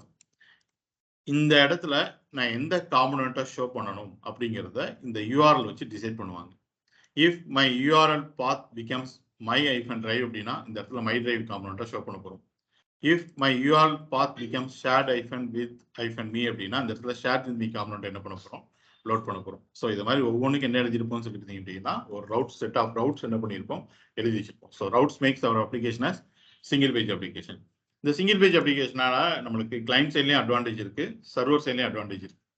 கிளைண்ட் சைடில் என்ன ஒரு அட்வான்டேஜ் அப்படின்னு சொல்லி கேட்டீங்கன்னா, யோசிச்சு பாருங்க, நான் அந்த பேஜை நான் நெட்வொர்க் டேப் ஓப்பன் பண்ணி வச்சுட்டு ஆல் அப்படின்னு சொல்லிட்டு நான் கொடுத்துட்றேன். மீனிங் எப்படின்னா இந்த அப்ளிகேஷன்ல எனக்கு டிரான்சாக்ட் ஆகிட்டு வர எல்லா நெட்வொர்க்ஸ்ல வழியாக டிரான்சாக்ட் ஆகிட்டு இருக்க எல்லா ஃபைல்ஸும் எனக்கு என்ன பண்ண போகுது, காமிக்க போகுது. ஸோ நான் போயிட்டு பேஜை ரெஃப்ரெஷ் பண்ணுறேன்னு வச்சுக்கோங்களேன். ஃபர்ஸ்ட் டைம் எனக்கு தேவையான எல்லா சிஎஸ்எஸ், ஜாவாஸ்கிரிப்ட்ஸ், ஹெச்டிஎம்எல், இமேஜஸ், மற்ற டாக்குமெண்ட்ஸ், ஆடியோ, வீடியோ எதுவாக இருந்தாலும் எனக்கு என்ன ஆகும், இந்த இடத்துல டவுன்லோட் ஆகும். பாருங்க, இன்னும் டவுன்லோட் ஆகிட்டே இருக்கு. ஸோ ஆல்மோஸ்ட் ஒரு 15 MBன்னு வைங்க. அப்போ 15 MB ஃபைல்ஸ் ரிசோர்ஸ் என்ன ஆயிருக்கு நம்ம ப்ரௌசரில் டவுன்லோட் ஆகிட்டு இருக்கு. யோசிச்சு பாருங்க, நான் இங்கேருந்து மறுபடியும் நான் ஷேர் வித் மீ அப்படின்னு சொல்லிட்டு கிளிக் பண்ணுறேன்னு வச்சுக்கோங்க. இது ஒரு ட்ரெடிஷ்னல் வெப் அப்ளிகேஷனாக இருந்துச்சு அப்படின்னா, விச் மீன்ஸ் ஒரு நார்மல் வெப் அப்ளிகேஷனாக இருந்தது அப்படின்னா பேஜ் என்ன ஆகும், ரீலோட் ஆகும். அப்போ ரீலோட் ஆகும்போது புதுசாக இன்னொரு 15 MB என்ன பண்ணும், அது டவுன்லோட் பண்ணும். ஆல்ரெடி இந்த அப்ளிகேஷன் தேவையான ஜாவாஸ்கிரிப்ட், சிஎஸ்எஸ் எல்லாத்தையும் என்ன பண்ணிட்டோம், நம்ம டவுன்லோட் பண்ணிட்டோம். மறுபடியும் நான் இந்த பட்டனை கிளிக் பண்ணும்போது எனக்கு மறுபடியும் திரும்ப திரும்ப என்ன ஆகிட்டு இருக்குன்னு சொல்லியிருந்தீங்கன்னா, அதே சிஎஸ்எஸ் ஜாவாஸ்கிரிப்ட் என்ன ஆகிட்டே இருக்கும், டவுன்லோட் ஆகிட்டு இருக்கும். அப்போ எவ்ரி டைம் ஒரு 15 MB நம்ம டவுன்லோட் பண்ணிட்டு இருந்தோம் அப்படின்னா அப்ளிகேஷன் வந்து பார்க்கறதுக்கு எப்படி இருக்கும், ரொம்ப ஸ்லோவாக இருக்கும். இங்கே பாருங்க, நான் ஷேர் வித் மீ கிளிக் பண்ணேன், எனக்கு ஜஸ்ட் கேபியில் தான் என்ன ஆயிருக்கு, டவுன்லோட் ஆயிருக்கு. ஓகே, விச் மீன்ஸ் இப்போ இங்கே ஒரு காம்பனண்ட் லோட் பண்ண பார்த்தீங்களா, இந்த காம்பனண்ட்டுக்கு வந்து என்ன ஃபைல்ஸ் அண்ட் என்ன இமேஜஸோ அதுதான் என்ன ஆயிருக்கு, எனக்கு இந்த பக்கம் டவுன்லோட் ஆயிருக்கு. புரியுதுல்ல? மறுபடியும் கிளியர் பண்ணிட்டு நான் மை டிரைவ் அப்படின்னு சொல்லிட்டு போறேன் அப்படின்னா இந்த காம்பனண்ட்டை லோட் பண்றதுக்கு என்ன ரிசோர்ஸஸ் வேணுமோ அது மட்டும் தான் என்ன ஆகுது, எனக்கு டவுன்லோட் ஆகுது. ஜஸ்ட் பைஸ் தான் இருக்கு. ஏன்னா இதுக்கு முன்னாடி இந்த காம்பனண்ட் சொல்லியா போகும்போது என்ன ஆயிடுச்சு, நம்மளுக்கு டவுன்லோட் பண்ணி வச்சிருச்சு. அப்போ கிளைண்ட் சைடில் என்ன ஒரு அட்வான்டேஜ் அப்படின்னு சொல்லி பார்த்தீங்கன்னா, நீங்க ஒவ்வொரு வாட்டியும் பேஜ் ரீலோட் ஆகும்போது ஆல்ரெடி டவுன்லோட் பண்ண அதே ஜாவாஸ்கிரிப்ட், சிஎஸ்எஸ் எல்லாம் திரும்ப திரும்ப என்ன பண்ண வேண்டாம், நீங்க டவுன்லோட் பண்ண வேண்டாம். ஜஸ்ட் ஆப் மாதிரி அடுத்தடுத்து பேஜஸ் என்ன ஆகிட்டே இருக்கும், லோட் ஆகிட்டு இருக்கும். ஏன்னா அதுக்கு முன்னாடி நீங்க என்ன பண்ணி வச்சிட்டீங்க, ஃபர்ஸ்ட் டைமே ஜாவாஸ்கிரிப்டும் சிஎஸ்எஸையும் டவுன்லோட் பண்ணி ப்ரௌசர்ல வச்சுட்டோம். அங்க இருந்தா என்ன ஆக போகுது, மற்ற கோடு எல்லாமே எக்ஸிட் ஆகும். புரியுதுல? இது கிளைண்ட் சைடு அட்வான்டேஜ். சர்வர் சைடில் என்ன ஒரு அட்வான்டேஜ் அப்படின்னு சொல்லி கேட்டீங்கன்னா, இப்போ பாருங்க, நான் அந்த பேஜ்குள்ள வரேன்னு வச்சுக்கோங்களேன். எனக்கு இந்த பேஜ்ல இங்க இருக்கிற எல்லா இன்ஃபர்மேஷனும் நான் டிபில இருந்து எடுத்துட்டு வரணும். ஃபார் எக்ஸாம்பிள், யார் லாகின் பண்ணிட்டு இருக்காங்க, அவங்களோட டீடைல்ஸ் என்னங்கிறத எடுத்துட்டு வரணும். இந்த சஜஸ்டட் லிஸ்ட், நான் ரீசெண்டாக என்னென்ன ஃபைல்ஸ் ஓப்பன் பண்ணேன் அப்படிங்கிறத எடுத்துட்டு வரணும். நான் எவ்வளோ ஸ்டோரேஜ் யூஸ் பண்ணியிருக்கிறேன், நான் என்னென்ன ஃபைல்ஸ் நான் அந்த இடத்துல ஸ்டோர் பண்ணி வச்சிருக்கிறேன், கீழே நான் எப்போ லாஸ்ட்டாக லாகின் பண்ணேன் அப்படிங்கிற இன்ஃபர்மேஷன்லாம் என்ன பண்ணணும், எடுத்துட்டு வரணும். இப்போ பார்த்தீங்க அப்படின்னா நான் அந்த ஷேர் வித் மீ வந்து நான் கிளிக் பண்ணுறேன். கிளிக் பண்ணும்போது நான் யூசருக்கு என்ன மட்டும் காமிச்சா போதும் அப்படின்னு சொல்லிட்டீங்கன்னா, இந்த போர்ஷனில் அந்த ஷேர் வித் மீ மட்டும் நான் காமிச்சா போதும். கரெக்டா? இது மறுபடியும் இன்னொரு வாட்டி பேஜ் ரீலோட் ஆச்சுன்னு வச்சுக்கோங்களேன், மறுபடியும் இதை சுற்றி இருக்கிற இன்ஃபர்மேஷன்ஸ் எல்லாத்தையும் திரும்ப ஒரு டைம் டேட்டா பேஸ் வந்து என்ன பண்ணணும், நம்ம எடுத்துட்டு வரணும். அப்படிதானே? நான் ஒரு வாட்டி பேஜ் ரீலோட் ஆச்சு அப்படின்னா மறுபடியும் யார் லாகின் பண்ணியிருக்காங்க, எவ்வளோ ஸ்டோரேஜ் யூஸ் பண்ணியிருக்காங்க, எப்போ லாகின் பண்ணாங்க, இந்த சஜஸ்டட் காம்பனண்ட் இது எல்லாத்தையும் திரும்ப என்ன பண்ணணும், நான் எடுத்து வந்துட்டு இருக்கணும். அப்போ நான் ஒரு ரெக்வஸ்ட் அனுப்ப வேண்டிய இடத்துல அதை சுற்றி டூப்ளிகேட்டா இன்னொரு 4-5 ரெக்வஸ்ட் என்ன பண்ணிட்டு இருக்கிறேன், அனுப்பிச்சிட்டு இருக்கிறேன். அப்போ யோசிச்சு பாருங்க, ஒரு யூசருக்கு அட் த டைம் ஒரு ரெக்வஸ்ட் சர்வருக்குள்ள வந்து போறது எப்படி இருக்கும், ஒரு யூசருக்கு அட் த டைம் ஒரு 10 ரெக்வஸ்ட் சர்வருக்குள்ள வந்து போறது எப்படி இருக்கும்.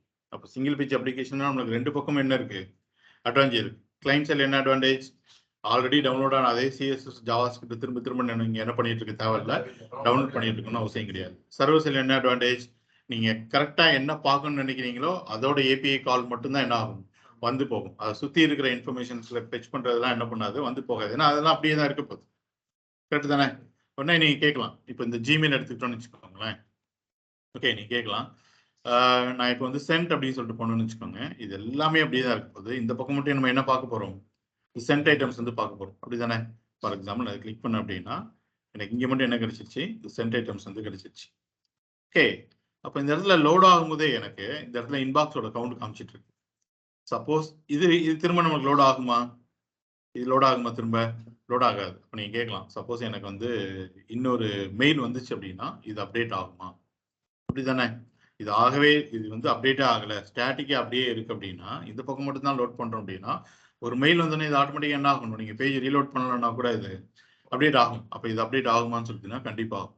இதுக்கும் ஆங்கிலரில் என்ன இருக்குன்னு சொல்லிட்டீங்கன்னா கான்செப்ட்ஸ் இருக்கு, அப்சர்வபிள் அப்படின்னு சொல்லிட்டு.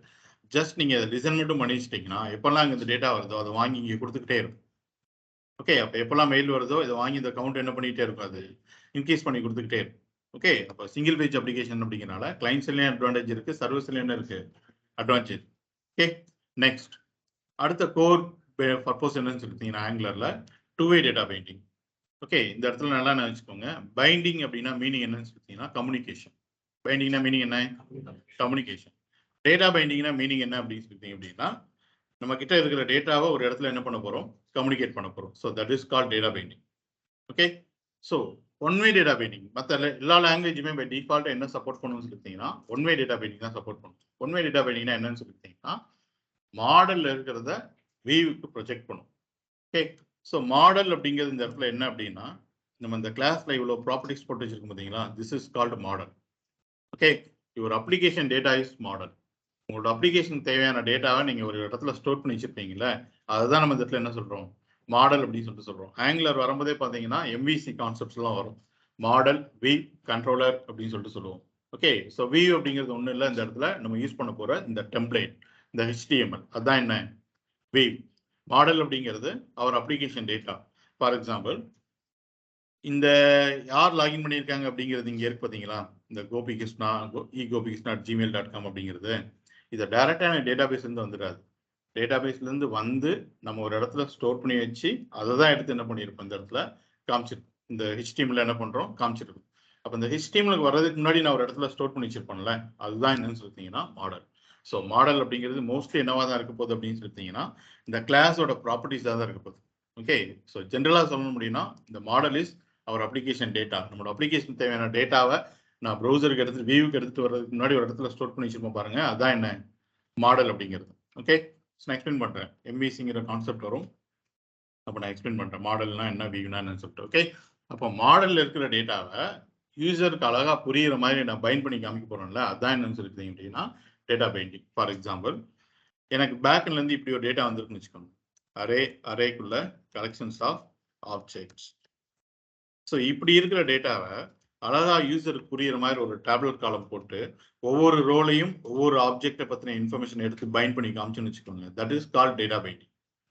டேட்டா பைண்டிங்னா என்ன, நம்ம கிட்ட இருக்க டேட்டா என்ன பண்றோம், யூசருக்கு கம்யூனிகேட் பண்றோம். ஓகே, ஸோ அது சிம்பிளா இன்னொரு டெக்னிக்கல் வேர்ட் வச்சு சொல்லணும் அப்படின்னா ப்ரொஜெக்ஷன் ஆஃப் த மாடல். மாடலை யூசருக்கு அழகா புரியுற மாதிரி என்ன பண்றோம், ப்ரொஜெக்ட் பண்ணி காமிக்கணும், அதுதான் என்ன டேட்டா பைண்டிங்.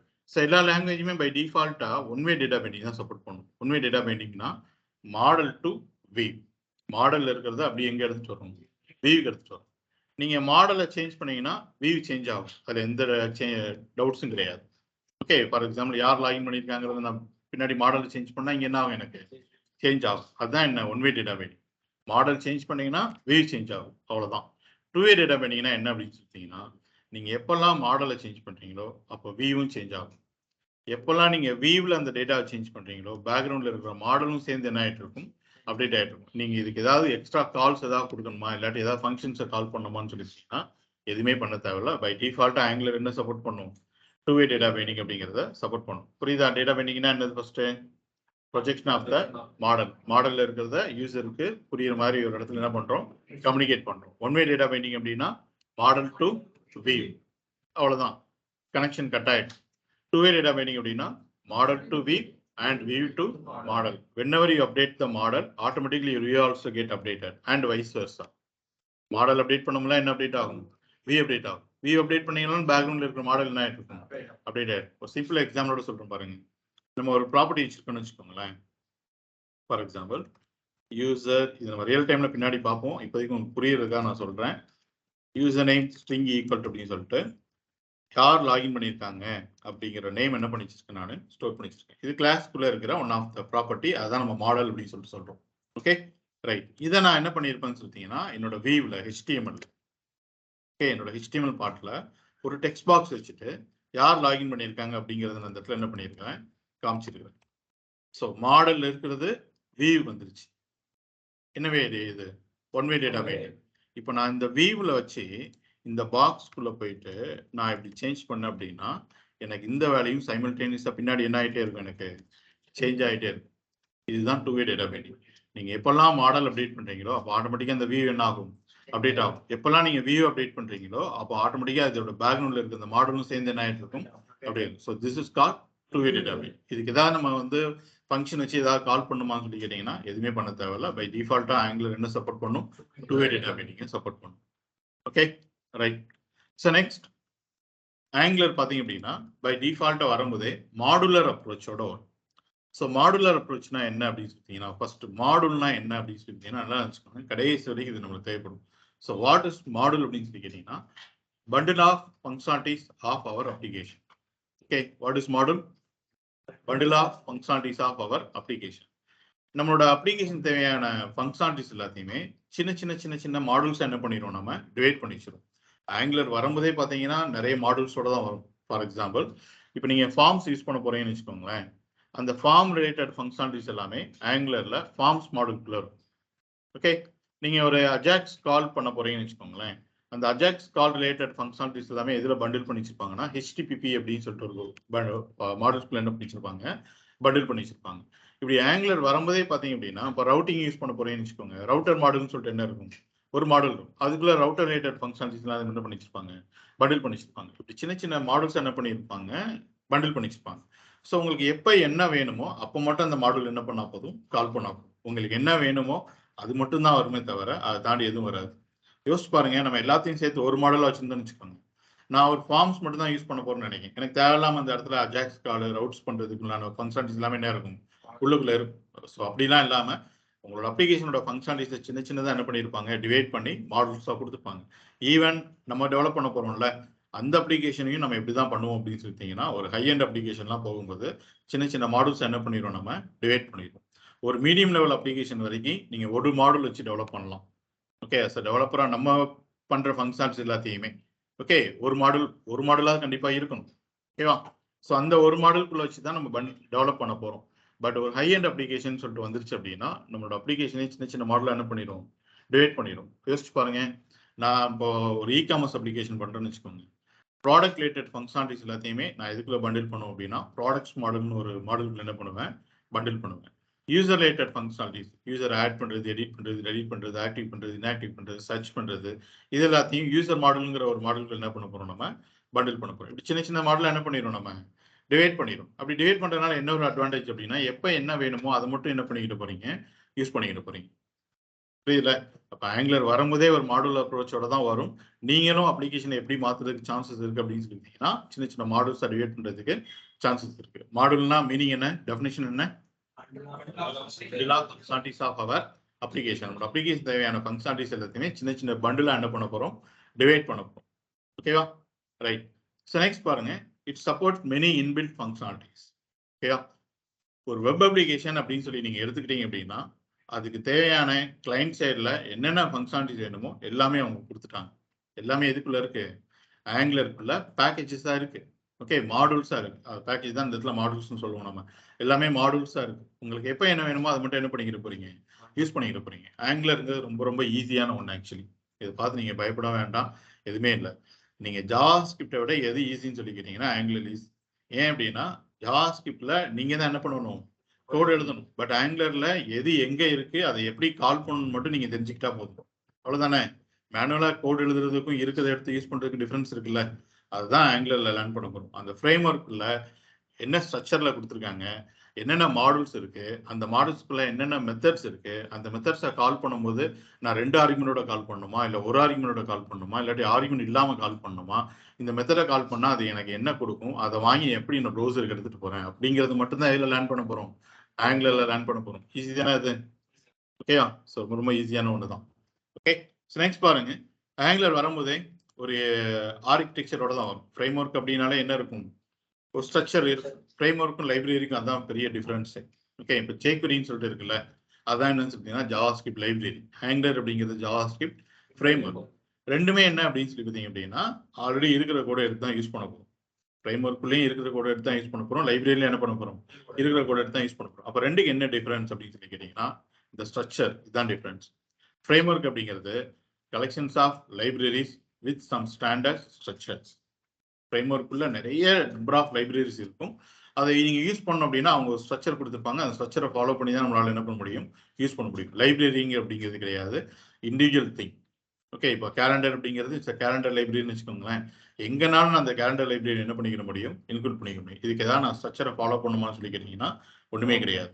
ஓகே, இதுதான் லைப்ரரிக்கும் ஃப்ரேம்வொர்க்கும் உள்ள டிஃபரன்ஸ். Okay right. ஸோ இதான் நான் முன்னாடி சொன்னது. ஒரு ட்ரெடிஷனல் வெப் அப்ளிகேஷன் அப்படின்னா எப்படி ரன் ஆகும் அப்படின்னா, ஃபர்ஸ்ட்டு நீங்கள் ப்ரௌசரில் போயிட்டு அந்த வெப்சைட் அட்ரஸை போட்டு என்ன பண்ணுறீங்க, என்டர் பண்ணுறீங்க. ஒரு இனிஷியல் ரெக்வஸ்ட் எங்கே போகும், சர்வர். அங்கேருந்து எனக்கு என்ன வரும்னு சொல்லிங்கன்னா ஒரு ஹோம் பேஜோ இண்டெக்ஸ் பேஜோ வரும். ஒரு பேஜ் வந்துருச்சு. அந்த பேஜில் சப்போஸ் நீங்கள் ஏதோ ஒரு ஆக்டிவிட்டி ஃபார்ம் டேட்டா ஏதோ அனுப்புறீங்க, இல்லை ஏதோ பட்டனை கிளிக் பண்ணுறீங்க அப்படின்னா மறுபடியும் பேஜ் ரீலோட் ஆகி தான் ஒரு ரெக்வஸ்ட் எங்கே போகும், சர்வர் போயிட்டு அங்கேருந்து இன்னொரு பேஜ் என்ன ஆகும், எனக்கு டெலிவரி ஆகும். இப்படி ஒவ்வொரு வாட்டியும் பேஜ் ரீலோட் ஆகி தான் எனக்கு என்ன ஆகிட்டு இருக்கும், அடுத்தடுத்த பேஜஸ் நான் பார்த்துட்டு இருப்பேன். அதனால என்ன ஆகுது அப்படின்னா ஆல்ரெடி டவுன்லோட் ஆன அதே ஃபைல்ஸ் திரும்ப திரும்ப என்ன ஆகிட்டு இருக்கும், நமக்கு டவுன்லோட் ஆகிட்டே இருக்கும். பட் சிங்கிள் பேஜ் அப்ளிகேஷனில் பார்த்தீங்க அப்படின்னா நீங்கள் போயிட்டு ஃபர்ஸ்ட் டைம் வெப்சைட் அட்ரஸை ப்ரௌசரில் போட்டு என்டர் பண்ணுறீங்கல்ல, இந்த இனிஷியல் ரெக்வஸ்ட் போயிட்டு ஒரு HTML பேஜ் எடுத்துகிட்டு வரும்போது மட்டும்தான் பேஜ் ரீலோட் ஆகி எடுத்துகிட்டு வரும். இதுக்கப்புறத்தில் நீங்கள் அங்கே என்ன பண்ணாலும் சரி, உங்களோட கால் எல்லாமே ஒரு அஜாக்ஸ் கால் வழியாக போயிட்டு உங்களுக்கு ரெஸ்பான்ஸ் ஒரு ஜேசான் டேட்டாவை தான் வரும். அந்த ஜேசான் டேட்டாவை எடுத்து தான் நம்ம பேஜை என்ன பண்ண போகிறோம், கிரியேட் பண்ண போகிறோம். அப்போ எனக்கு அங்கேருந்து வர்ற ரெஸ்பான்ஸ் என்னவா இருக்காதுன்னு சொல்லிட்டீங்கன்னா ஒரு பேஜாக இருக்காது, என்னவா தான் இருக்கும். எனக்கு தேவையான டைனமிக் டேட்டா டேட்டா ஃபார்மேட்டில் வரும். அதை எடுத்து தான் என்ன பண்ண போகிறேன், நான் காமிக்க போகிறேன். அப்போ எனக்கு தேவையான அந்த HTML எங்கே இருக்குன்னு சொல்லிட்டீங்கன்னா அது ஆல்ரெடி உங்கள் ப்ரௌசரில் தான் இருக்கும். பேஜ் லோட் ஆகும்போது எல்லாத்தையும் என்ன பண்ணி வச்சிருவோம், நம்ம டவுன் பண்ணி வச்சிருவோம். அதான் சொன்னேன். இப்படி ஒரு பாத் வரும்போது இந்த HTML ஷோ பண்ணுங்க, இப்படி ஒரு பாத் வரும்போது இந்த HTML ஷோ பண்ணுங்க அப்படின்னு சொல்லிட்டு ஆல்ரெடி நம்ம கோட் எழுதி பண்ணியிருப்போம், எழுதி வச்சிருப்போம். HTML ஷோ பண்ணுங்க அப்படிங்கிறதுக்கு பதிலாக இப்படி ஒரு பாத் வரும்போது இந்த காம்பனண்ட்டை ஷோ பண்ணுங்க, இப்படி ஒரு பாத் வரும்போது இந்த காம்பனண்ட்டை ஷோ பண்ணுங்கன்னு சொல்லிட்டு என்ன எழுதியிருப்போம், கோட் எழுதியிருப்போம். ஒரு காம்பனண்ட் அப்படின்னு சொல்லி எடுத்துக்கிட்டாலே அதுக்குள்ள 3 ஃபைல்ஸ் இருக்கும். ஒரு HTML ஃபைல், ஒரு டைப்ஸ்கிரிப்ட் ஃபைல், ஒரு CSS ஃபைல். ஓகே, HTML ஃபைலில் நம்மளுக்கு தேவையான டெம்ப்ளேட்டை கிரியேட் பண்ணிக்கிட்டு போகிறோம். TS ஃபைலில் அந்த டெம்ப்ளேட்டில் ஏதாவது ஒரு ஆக்ஷன்ஸ் நடந்துச்சு அப்படின்னா அதுக்கு ரியாக்ஷன்ஸ் காமிக்கணும்ல, அதுக்கு தேவையான லாஜிக் எழுதிக்கிறப்போ. CSS ஃபைலில் வேணும்னா ஸ்டைல்ஸ் எழுதிக்கிறப்போ. ஓகே, அந்த காம்பனண்ட்டுக்கு மட்டும் ஒர்க் ஆகிற மாதிரி எனக்கு ஸ்டைல் வேணும்னா என்ன பண்ணிக்கிட்டு போகிறோம், எழுதிக்க போகிறோம். இல்லை நான் ஒவ்வொரு காம்பனண்ட் தனித்தனியாக எழுதல அப்படின்னா குளோபலாக கூட ஒரு இடத்துல எழுதி வச்சுக்கலாம். ஓகேவா, ரைட். ஸோ இப்படி தான் ஒரு சிங்கிள் பேஜ் அப்ளிகேஷன் ஆகுது, ஒர்க் ஆகுது. அப்போ ஒன்ஸ் ஒரு பேஜ் நம்மளோட ப்ரௌசரில் டெலிவரி ஆயிடுச்சு அப்படின்னா அதுக்கப்புறம் நீங்கள் கொடுக்குற ரெக்வஸ்ட் அண்ட் ரெஸ்பான்ஸ் ஒரு அஜாக்ஸ் காலில் போயிட்டு டேட்டா எப்படி தான் வரும், ஜேசான் டேட்டா தான் வரும். வர்ற ஜேசான் டேட்டாவை எடுத்து உங்களுக்கு ஆல்ரெடி கிளைண்ட் சைடில் இருக்கும், நீங்கள் எந்த பேஜை ஷோ பண்ண போகிறீங்க அப்படின்னு சொல்லிட்டு அந்த பேஜில் நான் என்ன டேட்டாவை ஷோ பண்ண போகிறேங்கிறது எனக்கு எங்கேருந்து வந்துடும், சர்வர் சைட்லேருந்து ஜேசான். ரெண்டையும் சிங்க் பண்ணி தான் ஒரு பேஜ் என்ன பண்ண போகிறோம், நம்ம காமிக்க போகிறோம். ஃபார் எக்ஸாம்பிள் இதே எக்ஸாம்பிள் எடுத்துக்கலாம்னு வச்சுக்கோங்க. இப்போ நான் ஷேர் வித் மீ போகிறேன் அப்படின்னா எனக்கு இப்படி ஒரு UI என்னோட காம்பனண்ட்லேருந்து வந்துடும். இந்த UIக்கு தேவையான டேட்டா எனக்கு எங்கேருந்து வரும்னு சொல்லிட்டீங்கன்னா அஜாக்ஸ் காலோடைய ஜேசான் ஃபார்மேட் வந்துருக்கும். எனக்கு வந்த ஜேசான் டேட்டா எடுத்து தான் அப்படி என்ன பண்ணிருக்கேன், காமிச்சிட்டு. ஓகேவா, ஸோ இதுதான் நம்ம ஆங்குலரில் பண்ண போகிறோம். Okay right. ஸோ நெக்ஸ்ட் நான் சொன்ன திங் தான் இங்கே இருக்கும். சிங்கிள் பேஜ் அப்ளிகேஷன்னா இது எல்லாமே ஸ்டாட்டிக்காக இருக்கும். இந்த பர்டிகுலர் போர்ஷன் மட்டும் தான் லோட் ஆகும் அப்படின்னு சொல்லிட்டு ஒரு டைம் இதை ரீட் பண்ணி பார்த்துக்கோங்க. ஓகேவா, நெக்ஸ்ட் இந்த MEC architecture. Okay, so MVC அப்படின்னா என்ன, மாடல் வி கண்ட்ரோலர். ஓகே, இது நிறைய லாங்குவேஜஸ்ல இருக்கும். இது standard structure actually. So concept same தான் எல்லா இதுலையுமே. MEC அப்படின்னு சொல்லிட்டீங்கன்னா the concept is same. So M stands for model, V stands for view, C stands for controller. Angular வரும்போதே பார்த்தீங்க அப்படின்னா MEC ஆர்கிடெக்சரோட தான் வரும். நீங்கள் எதுவுமே பண்ணணுங்கிற அவசியமே கிடையாது. நீங்கள் ஒரு ஆங்குலர் அப்ளிகேஷன் இன்ஸ்டால் பண்ணிட்டீங்கனாலே அது உங்களுக்கு கொடுக்கும்போது எப்படி தான் கொடுக்கும், MEC ஆர்கிடெக்சரில் தான் கொடுக்கும். ஓகே, ஸோ சர்வர் சைடில் எப்படி MEC ஒர்க் ஆகும், கிளைண்ட் சைடில் எப்படி MEC ஒர்க் ஆகும் அப்படிங்கிறத இந்த இடத்துல பார்ப்போம். ஓகே, ஸோ சர்வர் சைடில் இந்த MVC அப்படிங்கிறது எப்படி ஒர்க் ஆக போகுது அப்படின்னு சொல்லி கேட்டீங்கன்னா VNAன்னு சொல்லி பார்த்தோம், வியூ. ஓகே, நீங்கள் என்ன வியூ ப்ரௌசரில் பார்க்கணும்னு நினைக்கிறீங்களோ அதை ஒரு இடத்துல என்ன பண்ணி வச்சிருப்பாங்க, ஸ்டோர் பண்ணி வச்சிருப்பாங்க. ஓகேவா, விச் மீன்ஸ் இந்த டெம்ப்ளேட் ஃபைல் என்ன பண்ணியிருப்பாங்க, ஸ்டோர் பண்ணியிருப்பாங்க. நீங்கள் ஒரு ரெக்வஸ்ட் கொடுக்குறீங்க அப்படின்னா விச் மீன்ஸ் ஒரு ப்ரௌசர்ல இருந்தோ இல்லாட்டி ஒரு டெம்ப்ளேட்ல இருந்தோ ஏதோ ஒரு இடத்துல இருந்தோ ஒரு ரெக்வஸ்ட் HTTP ரெக்வஸ்ட் கொடுக்குறீங்க அப்படின்னா அது ஃபர்ஸ்ட் எங்க போய் ரீச் ஆகும்னா அந்த கண்ட்ரோல்ல போய் தான் ரீச் ஆகும். மாடல்னா என்ன, அப்படி ஒரு அப்ளிகேஷன் டேட்டா, நம்மளோட அப்ளிகேஷன் தேவையான டேட்டா ஒரு இடத்துல ஸ்டோர் பண்ணி வச்சிருந்தா அதான் என்ன மாடல். அப்போ ஒரு ரெக்வஸ்ட் ஃபர்ஸ்ட் எங்கே போகுது, கண்ட்ரோலர் போகுது. அப்ப கண்ட்ரோலர்னா என்ன அப்படின்னு சொல்லி கேட்டீங்கன்னா, இந்த intermediate between we've and model. இந்த வீவுக்கும் மாடலுக்கும் நடுவில் ஒரு இன்டர்மீடியேட்டா இருக்கு பார்த்தீங்களா, இதுதான் என்ன கண்ட்ரோல். இதுதான் அப்படி இப்படி திருப்பி விட்டுறது. என்ன அப்படின்னா, இப்போ நம்ம ஒரு ரெக்வஸ்ட் வந்து சர்வர் சைடு கொடுக்குறோம்னு வச்சுக்கோங்க. ஓகே, ஃபார் எக்ஸாம்பிள் நான் வந்து ஒரு யூசர் டீடைல்ஸ் பற்றி நான் பார்க்கணும் அப்படின்னு நினைக்கிறேன் அப்படின்னா, நான் யூசர் ஸ்லாஷ் இந்த யூசர் நேம் அப்படின்னு சொல்லி கொடுத்துருப்பேன். இல்லை என்னோட பாத் எல்லாமே எப்படி இருக்குன்னு சொல்லிட்டீங்கன்னா, யூசர் ஸ்லாஷ் லிஸ்ட் அப்படின்னா யூசர்ஸ் வந்து லிஸ்ட் பண்ணி காமிக்க போகிறேன். யூசர் ஸ்லாஷ் யூசரோட ஐடியை கொடுத்தோம் அப்படின்னா ஒரு பர்டிகுலர் யூசர் ஐடி மட்டும் என்ன பண்ணிக்கிற போகிறேன், எடுத்து காமிக்க போகிறேன். இந்த மாதிரி நிறைய ரவுட்ஸ் எங்கே எழுதி வச்சிருப்போம், நம்ம சர்வர்ஸில் எழுதி வச்சிருப்போம். இப்படி பாத்தோட வந்தாங்க அப்படின்னா இந்த டேட்டாவை எடுத்து கொடுத்துருங்க அப்படின்னு சொல்லிட்டு. ஓகே, அப்போ எனக்கு ஒரு ரெக்வஸ்ட் ஃபர்ஸ்ட் வரும்போது எங்கே வரும், இந்த கண்ட்ரோலர் வரும். இந்த கண்ட்ரோலர் தான் டிசைட் பண்ணும் இவங்களுக்கு என்ன ரவுட்டுக்குள்ள வந்திருக்காங்க, இவங்களுக்கு எந்த டேட்டாவை நம்ம எடுத்து காமிக்கணும்னு சொல்லிட்டு டிசைட் பண்ண போறது எல்லாமே யாரு, இந்த கண்ட்ரோலர் தான். அப்ப இந்த பாத்தோட வந்திருக்காங்க அப்படின்னா இவங்களுக்கு இந்த ஆக்டிவிட்டி எக்ஸிக்யூட் பண்ணுங்க அப்படின்னு சொல்லிட்டு இன்னொரு ஃபங்க்ஷன்ஸோ மெத்தடையும் அது என்ன பண்ணிட்டு இருக்கும், கால் பண்ணிட்டு இருக்கும். அப்படி கால் பண்ணும்போது அதுக்கு ஒரு டேட்டா கிடைக்கும். அதுதான் என்னன்னு சொல்லிட்டீங்கன்னா மாடல் நம்ம ஸ்டோர் பண்ணி வச்சிருக்கோம். அந்த மாடல் இந்த கண்ட்ரோலருக்கு டேட்டா என்ன பண்ணிடும், ரிட்டர்ன் பண்ணிடும். ஏன்னா இந்த கண்ட்ரோலர் இருந்து தானே ஒரு மெத்தடை கால் பண்ணியிருப்பீங்க. அப்போ அந்த மெத்தட்ஸ் நம்ம எக்ஸிகியூஷன் பண்ணிட்டு அது கிடைக்கிற டேட்டா ரிட்டர்ன் பண்ணது இல்லை. எப்பவுமே ரிட்டர்ன் பண்ற ஸ்டேட்மெண்ட் யார்கிட்ட போய் ஹேண்ட் ஓவர் பண்ணும், யார் கால் பண்ணாங்களோ அவங்ககிட்ட தான் ஹேண்ட் ஓவர் பண்ணும். அப்போ யார் கால் பண்ணியிருக்காங்க, கண்ட்ரோலர் தான் கால் பண்ணியிருக்காங்க. அப்போ இந்த டேட்டா எங்க இருந்துனாலும் வரலாம். இது ஒரு ஏபிஐ கால் பண்ணி கிடைச்சிருக்கலாம், இல்ல அவங்களோட டேட்டா பேஸ்ல இருந்து கூட டேட்டா ஃபெச் பண்ணி எடுத்துருந்துருக்கலாம். ஸோ அப்போ இந்த எனக்கு தேவையான டேட்டா பேஸ்ல இருந்து ஒரு இடத்துக்கு வந்துருச்சு, என்னோட அப்ளிகேஷனுக்குள்ள ஒரு இடத்துக்கு வந்துருச்சு. அதுதான் என்ன மாடல். மாடல் என்னன்னு சொல்லி பார்த்தோம், அவர் அப்ளிகேஷன் டேட்டா. இப்போ இந்த மாடல் டைரக்டா வியூக்கு வந்துடாது, இது வழியா தான் வரும் கண்ட்ரோலர். என்னன்னா எனக்கு இது வேணும்னு சொல்லிட்டு நம்ம யார்கிட்ட கேட்டிருந்தோம், கண்ட்ரோலர்கிட்ட தான் கேட்டிருந்தோம். கண்ட்ரோலரும் இந்த டேட்டா எடுன்னு சொல்லிட்டு ஒரு மெத்தடை கால் பண்ணிச்சு, அது டேட்டா எடுத்துருச்சு. மறுபடியும் இந்த டேட்டா கண்ட்ரோலருக்கு வந்து கண்ட்ரோலர் இருந்து தான் எங்க வரப்போகுது அப்படின்னா ஒரு டெம்ப்ளேட் ஃபைலுக்கு வரும். அந்த டெம்ப்ளேட் ஃபைல தான் நம்ம ப்ரௌசர்ல என்ன பண்ணியிருப்போம், காமிச்சிருப்போம். ஸோ இதுதான் சர்வர் சைடு நடக்கிற எம்இசியோட ப்ராசஸ். சேம் இதே தான்.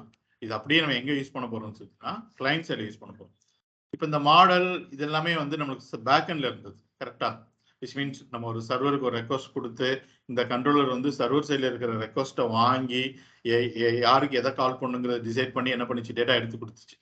பட் இப்போ இந்த மூணுமே எங்கே தான் இருக்க போகுது, நம்ம ப்ரௌசர்ல தான் இருக்க போகுது. எங்கே இருக்க போறது இல்லை, சர்வர்ல இருக்க போகிறது. பிகாஸ் நம்ம யூஸ் பண்ண போகிறது ஆங்குலர் இருக்குங்கிறது it's a client side JavaScript framework. அப்போ அந்த எம்இசிங்கிறது எங்கே தான் இருக்க போகுது, கிளைண்ட் சைடில் தான் இருக்க போகுது. அப்போ கிளைண்ட் சைடில் இந்த எம்இசிங்கிறது எப்படி ஒர்க் ஆகும், எது மாடலாக இருக்க போகுது, எது வியூவாக இருக்க போகுது, எது கண்ட்ரோலாக இருக்க போகுது அப்படிங்கிறத பார்ப்போம். ஓகே, ஸோ நம்மளோட ப்ரௌசர்ல இருந்து நான் என்ன பண்றேன் அப்படின்னா ஃபர்ஸ்ட் ஒரு ஏதோ ஒரு வெப்சைட் அட்ரஸை போட்டு என்ன பண்றேன், என்டர் பண்றேன் இந்த இனிஷியல் ரெக்வஸ்ட். ஓகே, உடனே அது ரெக்வஸ்ட் எங்க போகுது அப்படின்னு சொல்லிட்டீங்கன்னா ஒரு கண்ட்ரோலருக்குள்ள போகுது. ஓகேவா, அந்த கண்ட்ரோலர் மறுபடியும் அதே தான், இவங்க என்ன பார்த்து வந்திருக்காங்க, எதை தேடி வந்திருக்காங்க அப்படிங்கிறத டிசைட் பண்ணி அதுக்கு ஈக்குவலண்டான ஒரு மெத்தட் என்ன பண்ண போகுது, கால் பண்ண போகுது. அந்த மெத்தட் என்ன பண்ணியிருக்கோம் அப்படின்னு சொல்லிட்டீங்கன்னா ஒரு ஏபிஐ காலை வெளியில அனுப்பிச்சிருக்கோம். இவங்க வந்து யூசரோட லிஸ்ட்டை கேட்குறாங்க அப்படின்னு சொல்லிட்டு ஒரு கால் எங்க அனுப்பிச்சிருக்கோம், வெளியில அனுப்பிச்சிருக்கோம். அந்த ஏபிஐ மறுபடியும் இங்கே போயிருக்கும். அது இதெல்லாம் போயிட்டு அந்த நம்ம என்ன ரெக்வஸ்ட் கொடுத்தோமோ அந்த ரெக்வஸ்ட் ஈக்குவலண்டான ஒரு டேட்டா என்ன பண்ணும், நம்மளுக்கு ரெஸ்பான்ஸ் கொடுக்கும். இப்போ ஏபிஐ என்னதான் ரெஸ்பான்ஸை கொடுக்கும், ஜேசான் டேட்டா தான் ரெஸ்பான்ஸை கொடுக்கும். ஏபிஐ எப்பவுமே என்னதான் ரெஸ்பான்ஸ் கொடுக்கும், ஜேசான் டேட்டா தான் ரெஸ்பான்ஸ் கொடுக்கும். ஓகே, அப்போ எனக்கு அந்த ஜேசான் டேட்டா எனக்கு இங்கே வந்துடும். கரெக்டா, இங்கே வந்து அந்த ஜேசான் டேட்டாவை என்னோட ப்ரௌசருக்கு டைரக்டா எடுத்துட்டு போறதுக்கு முன்னாடி நான் ஒரு இடத்துல என்ன பண்ணி வச்சிருப்பேன், ஸ்டோர் பண்ணி வச்சிருப்பேன். அதுதான் நம்மளோட மாடல். ஓகே, இப்போ இந்த மாடல் அதே கண்ட்ரோலர் வழியா யார் கேட்டாங்களோ அவங்ககிட்ட கொடுத்து அந்த கண்ட்ரோலர் ஒரு சின்ன வியூ. ஓகே, ப்ரௌசர் வர்றதுக்கு முன்னாடி இது ப்ரௌசரோட வியூ கிடையாது, இங்கே தான் இருக்கு நம்மளோட ப்ரௌசர். ஓகே, ஒரு சின்ன வியூட்ட போயிட்டு என்ன பண்ணுது, டேட்டா வந்து ஹேண்ட் ஓவர் பண்ணுது. ஃபார் எக்ஸாம்பிள் ஒரு யூஎல்எல்ஐ மட்டும் ஜென்ரேட் பண்ணுதுன்னு வச்சுக்கோங்க. அந்த யூஎல்எல்ஐ இன்னொரு பெரிய டாம் கூட என்ன பண்ணுது, இது அப்பன் பண்ணிக்கோங்க அப்படின்னு சொல்லிட்டு என்ன பண்ண போகுது, கொண்டு போய் கொடுக்க போகுது. அந்த பெரிய டாமை தான் நம்ம ப்ரௌசர்ல என்ன பண்ண போறோம், அவுட்புட்டா பார்க்க போறோம். ஸோ புரியுதா என்னன்னு சொல்லிட்டேன். ஸோ ரெக்வஸ்ட் இனிஷியலா எங்க வருது, கண்ட்ரோலருக்குள்ள வருது. இப்போதைக்கு இதை மைண்ட் வைங்க, நான் அதை அப்படியே சொல்றேன் ப்ராக்டிக்கலா எது எப்படி இருக்கான்னு சொல்லிட்டு. ஸோ ஒரு கண்ட்ரோலருக்குள்ள வருது, அந்த கண்ட்ரோலர் இன்னொரு மெத்தடை கால் பண்ணுது, அங்கேருந்து ஒரு ஏபிஐ கால் வெளியில போய் ஒரு டேட்டா வருது. அந்த டேட்டா எனக்கு நான் ஒரு இடத்துல ஸ்டோர் பண்றேன், அதான் என்ன மாடல். அந்த மாடல் டேட்டா அதே கண்ட்ரோலர் வழியா ஒரு சின்ன வியூல போயிட்டு என்ன ஆகுது, அப்பெண்ட் ஆகுது. ஓகே, அந்த சின்ன வியூ இன்னொரு பெரிய டாம் கூட போயிட்டு என்ன ஆகுதுன்னு சொல்லிட்டீங்கன்னா ஆல்ரெடி அசோசியேட் ஆகிட்டு தான் இருக்கும். அது கூட போயிட்டு என்ன ஆகுது, அட்டாச் ஆகுது. அந்த பெரிய டாமை தான் நம்ம எங்க பார்க்க போறோம், ப்ரௌசர்ல அவுட்புட்டா பார்க்க போறோம். ஓகே, நான் காம்பனன்ட் அப்படின்னு சொல்லி சொன்னேன்ல ஆங்குலர்ல, அந்த காம்பனன்ட் தான் இந்த மூணும் சேர்ந்தது. இந்த வீவ், கண்ட்ரோலர், மாடல், இந்த மூணும் சேர்ந்து தான் என்னவா இருக்க போகுது, நம்மளுக்கு ஒரு காம்பனண்டா இருக்க போகுது. ஸோ காம்பனன்ட்ல எத்தனை ஃபைல் இருக்குன்னு சொல்லி பேசணும், 3 ஃபைல். என்னலாம்? HTML file, CSS file, TS file. இந்த வியூ இருக்கு பாத்தீங்களா, இதுதான் அந்த HTML ஃபைல். ஒரு காம்பனன்ட்டுக்குன்னு சொல்லிட்டு நான் ஒரு வியூ வச்சிருப்பேன்ல, அதான் என்ன, இந்த HTML ஃபைல். இந்த கண்ட்ரோலர் பிளஸ் மாடல், இந்த ரெண்டும் சேர்ந்து டைப் ஸ்கிரிப்ட். கண்ட்ரோலர்ங்கிறது அந்த கிளாஸ். ஓகே, இந்த டைப் ஸ்கிரிப்ட் ஃபைல்ல ஒரு கிளாஸ் இருக்கு பார்த்தீங்களா, அந்த கிளாஸ் தான் அந்த இடத்துல கண்ட்ரோலர். அந்த கிளாஸ்க்குள்ள இருக்கிற அந்த ப்ராப்பர்ட்டிஸ் இருக்கு பார்த்தீங்களா, யூஸ் பண்ணியிருக்கோம்ல இந்த ப்ராப்பர்ட்டிஸ், இந்த ப்ராப்பர்ட்டிஸ் தான் என்னன்னு சொல்லிட்டீங்கன்னா மாடல். ஓகேவா? அப்ப இந்த மூணு சேர்ந்து தான் நம்மளுக்கு எப்படி யூஸ் பண்ண போறோம், இந்த இடத்துல காம்பனண்டா யூஸ் பண்ண போறோம். அப்போ இந்த சின்ன வியூ அப்படின்னு சொல்லிட்டு பேசணும்ல, அப்படின்னா என்ன அப்படின்னா, இப்போ ஒரு லாகின் காம்பனன்ட் வச்சுக்கோங்களேன். அந்த ஒரு காம்பனண்டோட HTML-ல என்ன வியூ இருக்கும் அப்படின்னு சொல்லிட்டீங்கன்னா, அந்த காம்பனண்ட்டுக்கு என்ன வியூ வேணும் மட்டுமோ அது மட்டும் தான் உள்ளுக்குள்ள இருக்கும். அது ஒரு அலர்ட் மெசேஜ் காம்பனன்ட், ஜஸ்ட் ஒரு பேராகிராஃப் தான் அப்படின்னா, அந்த பேராகிராஃப் மட்டும் தான் அந்த காம்பனண்டோட HTML-ல இருக்கும். ஓகே, அப்ப அந்த பேராகிராஃப்ல இருக்கிற அந்த அலர்ட் மெசேஜ் என்னோட index.html வந்து என்ன ஆகணும், அட்டாச் ஆகணும். அதுதான் இந்த DOM. இந்த index.html தான் அப்படி எங்க வரப்போகுது, ப்ரௌசருக்கு வரப்போகுது. ஆங்குலர் சிங்கிள் பேஜ் அப்ளிகேஷன் சொல்லி பார்த்தோம்ல, மொத்தமே ஒரு பேஜ் தான் உங்களோட ப்ரௌசர்ல இருக்கும். மொத்தமே எத்தனை பேஜ் தான் இருக்கும், ஒரு பேஜ் தான் ப்ரௌசர்ல இருக்கும். அதுதான் இந்த index.html. அப்ப எப்படி எனக்கு இந்த இடத்துல டைனமிக்கா எனக்கு மல்டிபிள் பேஜஸ் வருது அப்படின்னு சொல்லி கேட்டீங்கன்னா, அதுக்கு தான் இந்த வியூ தான் காரணம். நான் சொன்னேன்ல, மை ஐகான் டிரைவ் அப்படின்னா இந்த இடத்துல என்ன காம்பனண்ட் ஷோ பண்ணுங்க, மை டிரைவ் காம்பனண்ட் ஷோ பண்ணுங்க. ஷேர் வித் மீ அப்படின்னா அந்த இடத்துல share with me component show பண்ணுங்க சொன்னால, அந்த index.html கூட போயிட்டு எந்த வியூவை நம்ம காமிக்கணும் அப்படிங்கிறது தான் ஆல்ரெடி எதில் எழுதி வச்சிருப்போம், நம்ம ரவுட்ல எழுதி வச்சிருப்போம். ஸோ அந்தந்த ரவுட்ஸ் கால் ஆகும்போது அதோட டேட்டாவோட அந்தந்த வியூ வந்து index.html என்ன ஆகிட்டே இருக்கும், உங்களுக்கு ஆட் ஆகிட்டே இருக்கும். அதுதான் இந்த டாம். இந்த டாம் தான் நம்ம எங்க அவுட்புட்டை பார்க்க போறோம், ப்ரௌசர்ல அவுட்புட்டை பார்க்க போறோம். புரியுதா? ஓகே, ஸோ இப்போதைக்கு ஜஸ்ட் இதை மட்டும் மைண்ட்ல வச்சுக்கோங்க. MVC, எம்னா என்ன, மாடல். V அப்படின்னா டெம்ப்ளேட், இன்னொரு டெம்ப்ளேட். C அப்படின்னா கண்ட்ரோலர். MVC-ல இந்த C அண்ட் M என்னவா இருக்க போகுது அப்படின்னா நம்மளோட காம்பனண்டா தான் இருக்க போகுது மேக்ஸிமம். ஓகே, மேக்ஸிமம் இந்த மாடல் கண்ட்ரோலர் இந்த மாடல் என்னவா தான் இருக்க போகுது, காம்பனண்டா இருக்க போகுது. இந்த காம்பனண்டோட HTML ஃபைல தான் நம்ம இந்த இடத்துல என்ன சொல்றோம், V அப்படின்னு சொல்லிட்டு சொல்றோம். Okay, right. ஸோ நெக்ஸ்ட் ஆங்குலரோட வெர்ஷன் என்ன அப்படின்னு சொல்லி கேட்டீங்கன்னா, இந்த வெரி ஃபர்ஸ்ட் வெர்ஷன் என்ன, ஆங்குலர் 1. ஓகே, ஸோ ஆங்குலரோட ஹிஸ்ட்ரி என்னன்னு வச்சுக்கோங்களேன். கூகுளுக்கு வந்து ஆக்சுவலி ஒரு ஆங்குலர்னு சொல்லிட்டு ஒரு ஃப்ரேம் ஒர்க் ரிலீஸ் பண்ணணும்னு சொல்லிட்டு ஒரு ஐடியாவே கிடையாது. ஓகே, ஸோ கூகுள் என்ன பண்ணாங்க அப்படின்னா, கூகுள் ஃபீட்பேக் அப்படின்னு சொல்லிட்டு ஒரு அப்ளிகேஷன் டெவலப் பண்ணணும் அப்படின்னு சொல்லிட்டு என்ன பண்ணியிருக்காங்க, பிளான் பண்ணியிருக்காங்க. பிளான் பண்ணி மிஸ்கோ ஹெவ்ரி அப்படின்னு சொல்லிட்டு ஒரு கூகுள் எம்ப்ளாயி, ஓகே, அங்கே இருக்கிற டீம் லீட்னு வச்சுக்கோங்க, அவரை கூப்பிட்டு எப்பா நம்ம ஒரு ப்ராடக்ட் பிளான் பண்ண போகிறோம், ஸோ உனக்கு இந்த டீமை தர்றேன், இந்த டீமை வச்சுட்டு நீ என்ன பண்ணு, இந்த ப்ராடக்ட் வந்து டெவலப் பண்ணி கொடு அப்படின்னு சொல்லிட்டு என்ன பண்ணியிருக்காங்க, ரெக்யர்மெண்ட் எல்லாம் கொடுத்துருக்காங்க. அவங்களும் அந்த டீமும் என்ன பண்ணியிருக்காங்க, அந்த ரெக்யர்மெண்ட்டை வாங்கிட்டு கோட் எழுத ஸ்டார்ட் பண்ணியிருக்காங்க. அப்படி ஸ்டார்ட் பண்ணும்போது பார்த்தீங்க அப்படின்னா இந்த நம்பர் ஆஃப் லைன்ஸ் வந்து ஆல்மோஸ்ட் வந்து ஒரு 60,000 ப்ளஸ் என்ன ஆயிடுச்சு, நம்பர் ஆஃப் லைன்ஸ் வந்து கோடு போயிடுச்சு.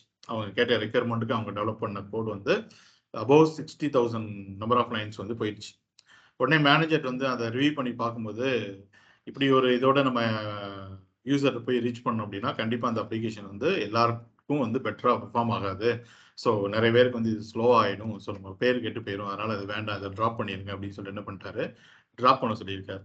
ஸோ அப்போ அந்த மிஸ்கோ ஹெவ்ரின்னு சொல்லிட்டு இருந்தார்ல, அவர் என்ன சொல்லியிருக்காருன்னா, நான் சைட் பை சைடாக நான் ஒரு ஃப்ரேம் ஒர்க் வந்து டெவலப் பண்ணிட்டு இருக்கிறேன். அந்த ஃப்ரேம் ஒர்க் வச்சு இந்த அப்ளிகேஷன் பண்ணால் கண்டிப்பாக இதோட நம்பர் ஆஃப் லைன்ஸ் வந்து என்னால் பாதியாக கம்மி பண்ண முடியும் அப்படின்னு சொல்லியிருக்காரு. சரி, எவ்வளோ டைம் வேணும்னு சொல்லி கேட்கும்போது ஒரு 3 months டைம் கேட்டிருக்காரு. அவர் 3 monthsல பண்ணல, 6 monthsல பண்ணிட்டார். ஓகே, ஸோ 6 monthsல அந்த ஃப்ரேம் ஒர்க் யூஸ் பண்ணி அந்த கூகுள் ஃபீட்பேக் அப்படிங்கிற அப்ளிகேஷனை கொண்டு போய் கொடுக்கும்போது 60,000 லைன் மேலே இருந்த நம்பர் ஆஃப் லைன்ஸ் என்ன பண்ணிட்டார், பாதியாக 30,000 கீழே வந்து கம்மி பண்ணி கொடுத்துட்டார். ஓகே, ஸோ அந்த ஃப்ரேம் ஒர்க் தான் என்னன்னு சொல்லிட்டீங்கன்னா ஆங்குலர் ஜேஎஸ். ஓகே, உடனே கூகுள் கம்பெனி பார்த்தாங்க, இது ரொம்ப நல்லா இருக்கு, இது வந்து நம்ம ஒரு ஃப்ரேம் ஒர்க்காக இன்னும் கொஞ்சம் டெவலப் பண்ணி, ஏன்னா அது இன் ப்ராக்ரஸ்ல தானே இருந்துச்சு, ஸோ இன்னும் கொஞ்சம் டெவலப் பண்ணி வெளியில ரிலீஸ் பண்ணோம் அப்படின்னா கண்டிப்பா இது வந்து வெப்ல வந்து ஒரு பெரிய இதா இருக்கும் அப்படின்னு சொல்லிட்டு ரிலீஸ் பண்ண வெர்ஷன் தான் என்ன, ஆங்குலர் ஜேஎஸ் வெர்ஷன் 1. ஓகேவா? ஸோ அதுக்கப்புறம் இந்த ஆங்குலர் ஜேஎஸ்ல பார்த்தீங்க அப்படின்னா ஹூப்ஸ் கான்செப்ட்ஸ் இல்லை அப்படிங்கிறதுனால ஒரு மீடியம் லெவல் அப்ளிகேஷன் வரைக்கும் ஓகேவா இருந்தது. பட் ஒரு ஹை அண்ட் அப்ளிகேஷன் போகும்போது ஒரு கோட் வந்து ப்ரோக்ராமிங் ஸ்ட்ரக்சர்ல இல்லை, ரீயூஸ் பண்ண முடியல, கோட் மெயினபிலிட்டி பெட்டரா பண்ண முடியல அப்படிங்கிறதுனால அப்படியே இதை ட்ராப் பண்ணிட்டு வெர்ஷன் 1 வந்து எது வரைக்கும் வந்தது அப்படின்னா 1.8.0 வரைக்கும் வந்தது. 1ங்கிறது மேஜர் வெர்ஷன், 8ங்கிறது என்ன மைனர் வெர்ஷன் பார்த்தோம்ல, XYZ. ஓகே, 1.8 வரைக்கும் வந்தது, அப்படியே ஸ்டாப் பண்ணிட்டு அதுக்கப்புறம் ரிலீஸ் பண்ணதான் என்ன ஆங்குலர் 2. ஓகேவா, 2க்கு அப்புறம் டைரக்டா என்னன்னு சொல்லிட்டீங்கன்னா 4 தான். என்ன கிடையாது, ஆங்குலர் 3 கிடையாது. ஏன் இது நியூமராலஜின்னு சொல்லி கேட்டீங்கன்னா அப்படிலாம் எதுவும் இல்லை, அதுக்கு ஒரு ரீசன் இருக்கு, அடுத்த இதில் சொல்றேன். ஓகே, அப்படி டெவலப் ஆகி வந்துட்டு இந்த ஆங்குலரோட அஃபீஷியல் வெப்சைட் என்னன்னு சொல்லிட்டீங்கன்னா angular.io. ஆங்குலரோட அஃபீஷியல் வெப்சைட் என்ன angular.io. So what is the latest version அப்படின்னு சொல்லி பார்த்தீங்க அப்படின்னா Angular 14.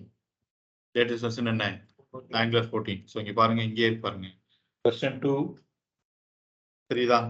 வெர்ஷன் 2க்கு அப்புறம் டைரக்டா என்ன வெர்ஷன் 4 அப்படி டெவலப் ஆகி வந்து எங்க இருக்குது, அது Angular 14ல இருக்கு. ஓகே, ஸோ அதுக்குள்ள எப்படி இவ்வளோ வெர்ஷன்ஸ் வந்துச்சு அப்படின்னு சொல்லி கேட்டீங்கன்னா எவ்ரி 6 months ஒரு வெர்ஷன் வந்து என்ன பண்ணுவாங்க, ரிலீஸ் பண்ணுவாங்க. கூகுள் டீம் என்ன பண்ணுவோம், எவ்ரி 6 months வந்து ஒரு வெர்ஷன் வந்து ரிலீஸ் பண்ணும். இது Angular 14 ரிலீஸ் பண்ணி ஒரு 3 months இருக்கும். மேபி அடுத்த 3 monthsல என்ன வந்துடும், Angular 15 வந்துடும். ஓகே, அப்போ நீங்க பயப்படக்கூடாது வெர்ஷனை பார்த்து. ஐயோ நம்ம வெர்ஷன் வந்து 8 தானே படித்தோம், நம்ம வெர்ஷன் 10 தானே படித்தோம், இப்போ 15 வரைக்கும் வந்துருச்சு, நிறைய எல்லாமே போயிருக்குமோ, நம்மளால யூஸ் பண்ண முடியாது அப்படின்னு கேட்டிங்கன்னா அப்படிலாம் எதுவுமே கிடையாது. இங்கே பார்க்குறீங்கல்ல வெர்ஷன் 2, இதுல என்ன கோடு இருந்துச்சோ அதே 95% ஆஃப் கோடு தான் இதுலயும் இருக்கு, 14 வரைக்கும் இருக்கு. அப்போ நீங்க கேட்கலாம், அப்ப இவ்வளவு தூரம் தாண்டி வரும்போது ஜஸ்ட் ஒரு 5% கோடு தான் அவங்க சேஞ்ச் பண்ணாங்களா, அதுக்கு எதுக்கு இவ்வளவு வருஷன் ரிலீஸ் பண்ணாங்க அப்படின்னு சொல்லிட்டு, அப்படிதானே? ஜஸ்ட் ஒரு 5% ஆஃப் கோடை வந்து சேஞ்ச் பண்றதுக்கு எதுக்கு ஒரு 7, 8, 10, 12 வெர்ஷன்ஸ், கரெக்டா? அப்படி இல்லை, அவங்க நிறைய சேஞ்ச் பண்ணியிருக்காங்க. பட் சேஞ்ச் எதுல பண்ணியிருக்காங்கன்னு சொல்லிட்டீங்கன்னா ஃப்ரேம் ஒர்க் உள்ள பண்ணியிருக்காங்க. ஓகே, கோட் லெவல்ல என்ன பண்ணல, பெரிய சேஞ்சஸ் வந்து பண்ணல. ஃப்ரேம் ஒர்க்குள்ள என்ன இருக்கு, பெரிய சேஞ்ச் இருக்கு. மீனிங் என்ன அப்படின்னா, நீங்க ஒரு ஆங்குலர் அப்ளிகேஷன் வெர்ஷன் 8 வச்சு ஒரு அப்ளிகேஷன் வந்து கிரியேட் பண்ணியிருக்கீங்க. அதே கூட நீங்க எதுல யூஸ் பண்ணலாம், ஆங்குலர் 14ல கூட யூஸ் பண்ணலாம், ஒர்க் ஆக தான் செய்யும். பட் இந்த கம்பைல் பண்றீங்கல்ல, இந்த அப்ளிகேஷன் கம்பைல் பண்ணுவோம்ல, நம்ம எதுல கோட் எழுதிருப்போம்னு சொல்லிட்டீங்கன்னா டைப் ஸ்கிரிப்ட்ல கோட் எழுதிருப்போம். பட் அது நமக்கு கோட் எதுல கம்பைல் பண்ணி கொடுக்கும், ஜாவா ஸ்கிரிப்ட்ல கம்பைல் பண்ணி கொடுக்கும். ஸோ அப்படி கம்பைல் பண்ணி கொடுக்கும்போது நீங்க இந்த வெர்ஷன் 8 வச்சு கம்பைல் பண்ணிருந்தீங்க அப்படின்னா அது உங்களுக்கு ஒரு 10 MB கோட கொடுக்குதுன்னு வச்சுக்கோங்க. கம்பைல் ஆகி பில்ட் ஆகி கொடுக்குற அந்த ஃபைனல் சோர்ஸ் கோட் 10 MB கொடுக்குதுன்னு வச்சுக்கோங்க. நீங்க அதே இது ஆங்குலர் 14 வச்சு பண்ணீங்கன்னா ஒரு 6 MB இல்லை ஒரு 5 MB தான் என்ன பண்ணுவோம், கம்பைல் பண்ணியே கொடுக்கும். ஸோ அவ்வளவு தூரத்துக்கு என்னென்ன ஆப்டிமைஸ் பண்ண முடியுமோ எல்லாத்தையும் என்ன பண்ணியிருப்பாங்க, ஆப்டிமைஸ் பண்ணி கொடுக்கும். ஸோ இந்த மாதிரி இன்டர்னலா ஃப்ரேம் ஒர்க்குள்ள தான் நிறைய சேஞ்ச் இருக்குமே தவிர அந்த கோட் லெவல்ல என்ன இருக்காது, எந்த சேஞ்சுமே இருக்காது. நீங்க ஜஸ்ட் ஆங்குலர் 15 ரிலீஸ் ஆச்சுன்னு வச்சுக்கோங்களேன், what is new in angular 15 அப்படின்னு சொல்லி போட்டு பார்த்தீங்கன்னா அங்கேயே கொடுத்துருப்பாங்க. இன்னொன்று என்ன அப்படின்னா, சப்போஸ் அடுத்தடுத்த வெர்ஷன்ஸ் கொடுக்குறாங்கன்னு வச்சுக்கோங்களேன், எப்பவுமே ஒரு வெர்ஷன் வந்து கொடுக்குறாங்கன்னு வச்சுக்கோங்க, இதுக்கு முன்னாடி வெர்ஷன்ஸ்ல நீங்க ஏதாவது கஷ்டப்பட்டு பண்ணிட்டு இருந்தீங்கன்னா அதை ஈஸி தான் பண்ணி கொடுப்பாங்க.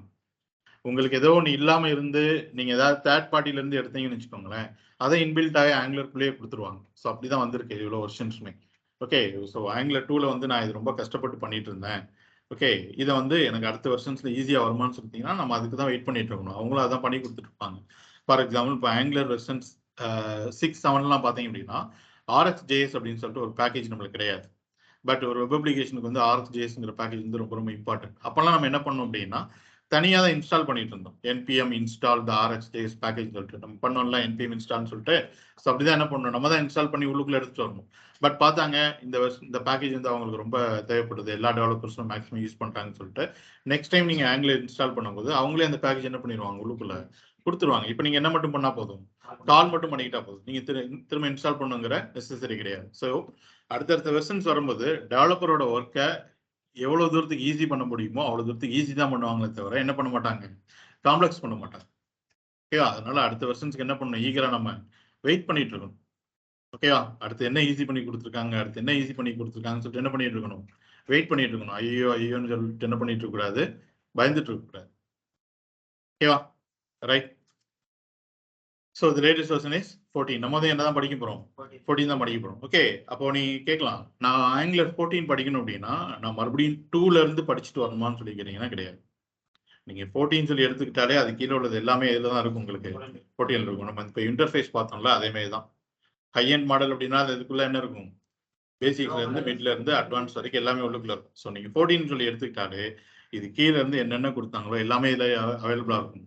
14 அவைலபிளா இருக்கும். ஆமா 2 படிச்சு 4 படிச்சு 5 படிச்சு 6 படிச்சு இப்போ 14 படிக்க முடியும். ஓகேவா? 2 படிச்சாலே நீங்க 14 படிச்ச மாதிரி தான். Okay right.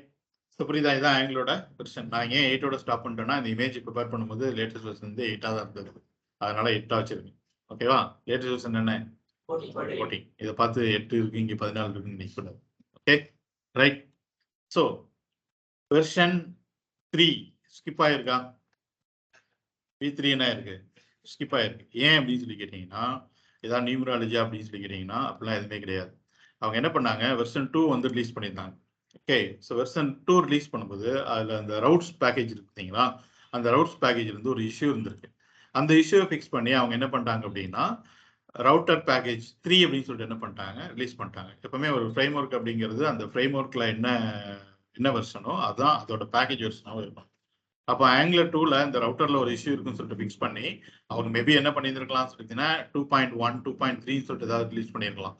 பட் எப்படி ரிலீஸ் பண்ணிட்டாங்க, ரவுட்டர் 3.0 சொல்லிட்டு ரிலீஸ் பண்ணிட்டாங்க. அப்போ ஆங்குலர் ஒரு வெர்ஷனாகவும் உள்ளுக்குள்ள இருக்கிற ஒரு பேக்கேஜ் வெர்ஷனாகவும் என்னால் போக முடியாது அப்படிங்கிறதுக்காக அப்படியே வெர்ஷன் 3 ஸ்கிப் பண்ணிட்டு எங்கே வந்துட்டாங்க 4. அதுக்கப்புறத்துலேருந்து ஆங்குலரோட வெர்ஷனும் பேக்கேஜ் வெர்ஷனும் எப்பவுமே என்னவாக தான் இருக்கும், சேமாக தான் இருக்கும். So what is the latest version 14. நம்மளும் இந்த இடத்துல என்ன லேர்ன் பண்ண போகிறோம், 14 தான் லேர்ன் பண்ண போகிறோம். ஓகேயா? சென்னிராம் செட்டப் பண்ணணும். அதுக்குள்ள பண்ண முடியுமான்னு தெரியல. பண்ணிடலாமா? சரி லேப்டாப் ஆன் பண்ணிக்கோங்க.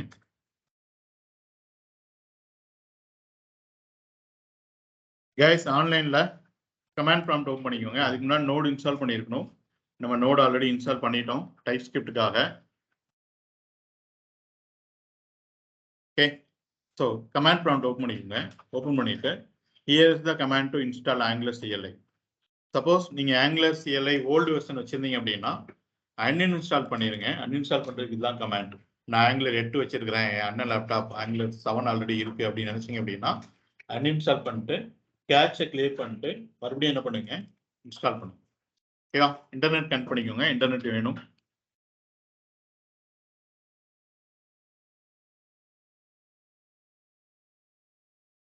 All please try this command.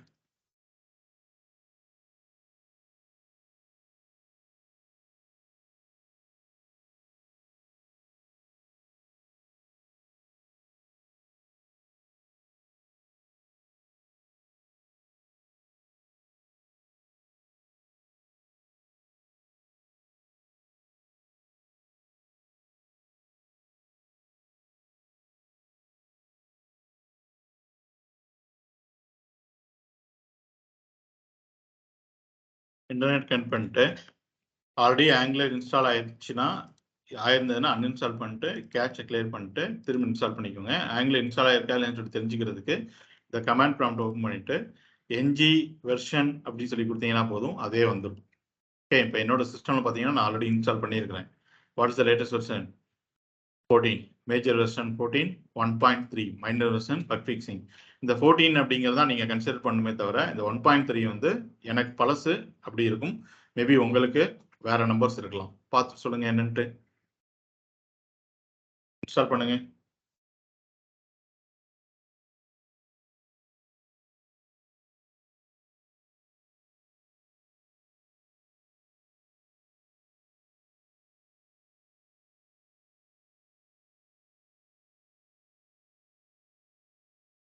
Node இருக்கணும். நோடு இருந்தால் இன்ஸ்டால் ஆகும்.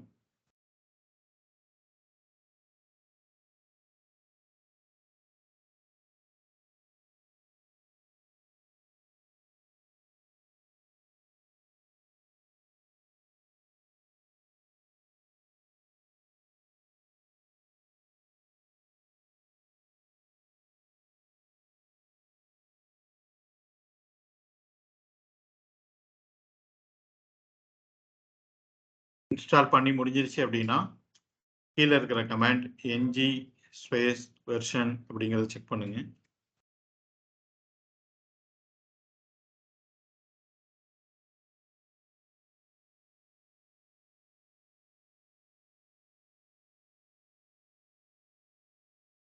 கைஸ் ஆன்லைன் இன்ஸ்டால் பண்ணீங்கன்னா உங்களோட வெர்ஷனை chatல அப்டேட் பண்ணுங்க.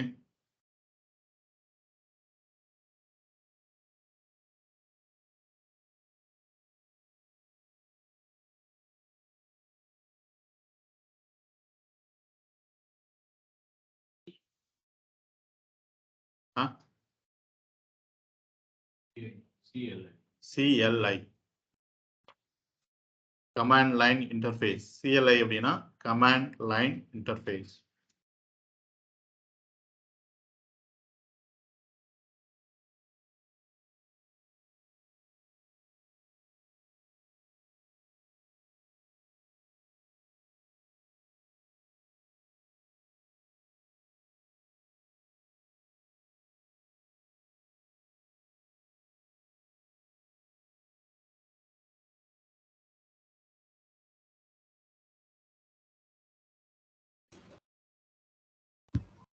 Gopi, I have tried to install it, Gopal.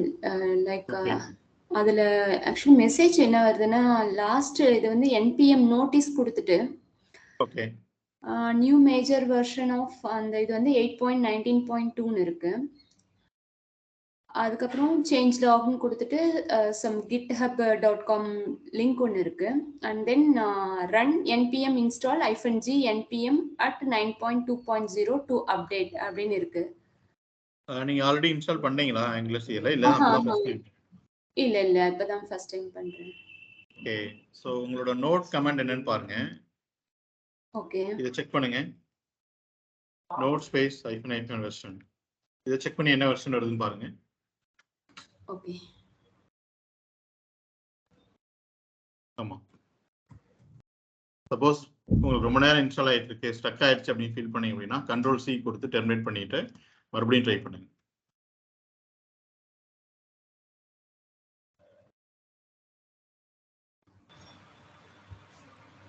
Sir, NG version போட்டா would you like to share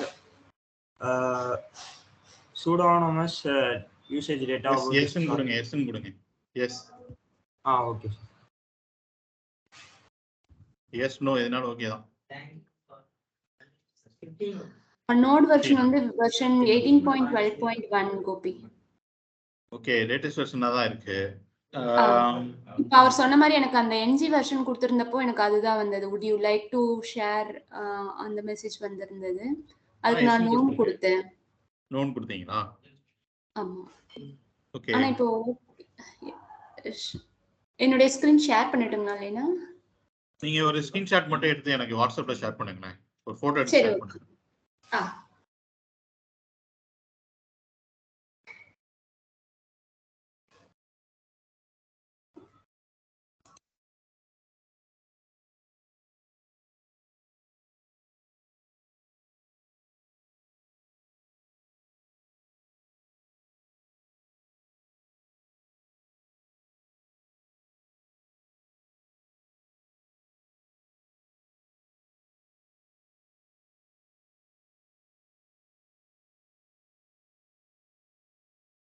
Okay, the stable version is 14 and the latest version is 15.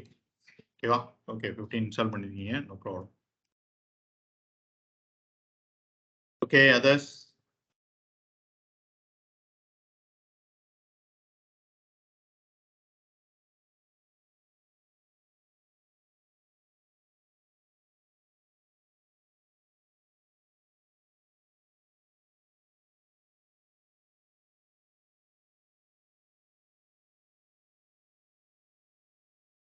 Manikandan நீங்க 12 பண்ணிருக்கீங்க. Yes sir. Uninstall பண்ணிட்டு 14 பண்ணிக்கிறீங்களா? 14 or 15? Okay okay okay sir. 4 GB RAM தான் இருக்கு, பரவாயில்ல sir? No problem, no problem. Okay okay sir.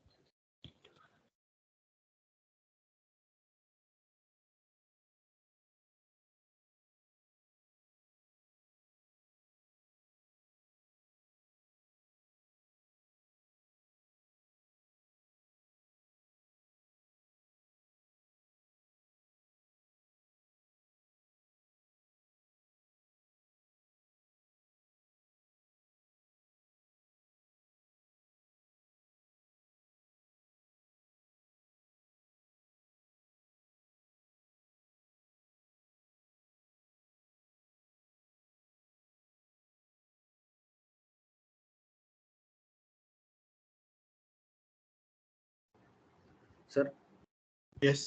இப்போ ப்ரோக்ராமில் ஒரு டவுட். அந்த இப்போ டிஎஸ் கோடு ஓப்பன் பண்ணிடுறீங்களா, விஎஸ் கோடு? ஆமா.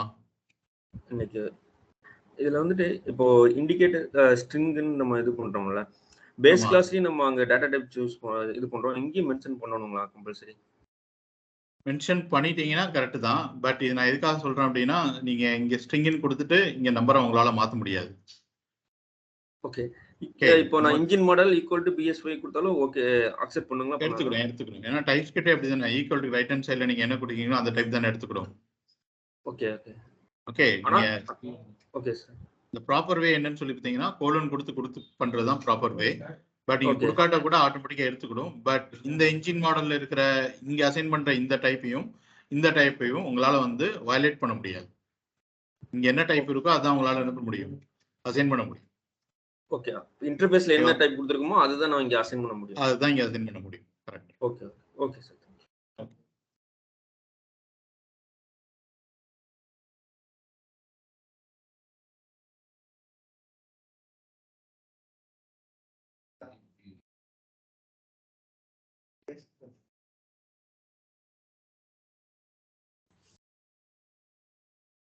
கோபி நான் வாட்ஸ்அப்ல அனுப்பிட்டேன்.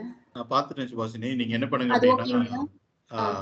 ஒன் செகண்ட், இதை இந்த கமெண்ட் கொடுத்து அன்இன்ஸ்டால் பண்ணிக்கோங்க. Okay okay. அண்ட் இந்த கேட்சை கிளியர் பண்ணிக்கோங்க. பண்ணீங்க அப்படின்னா இந்த நீங்க கரண்டா இன்ஸ்டால் பண்ண இந்த சிஎல்ஐ வந்து உங்க சிஸ்டம் வந்து ரிமூவ் ஆயிடும். ஓகே. ஓகே பண்ணிட்டு இந்த கமாண்டை டைப் பண்ணுங்க.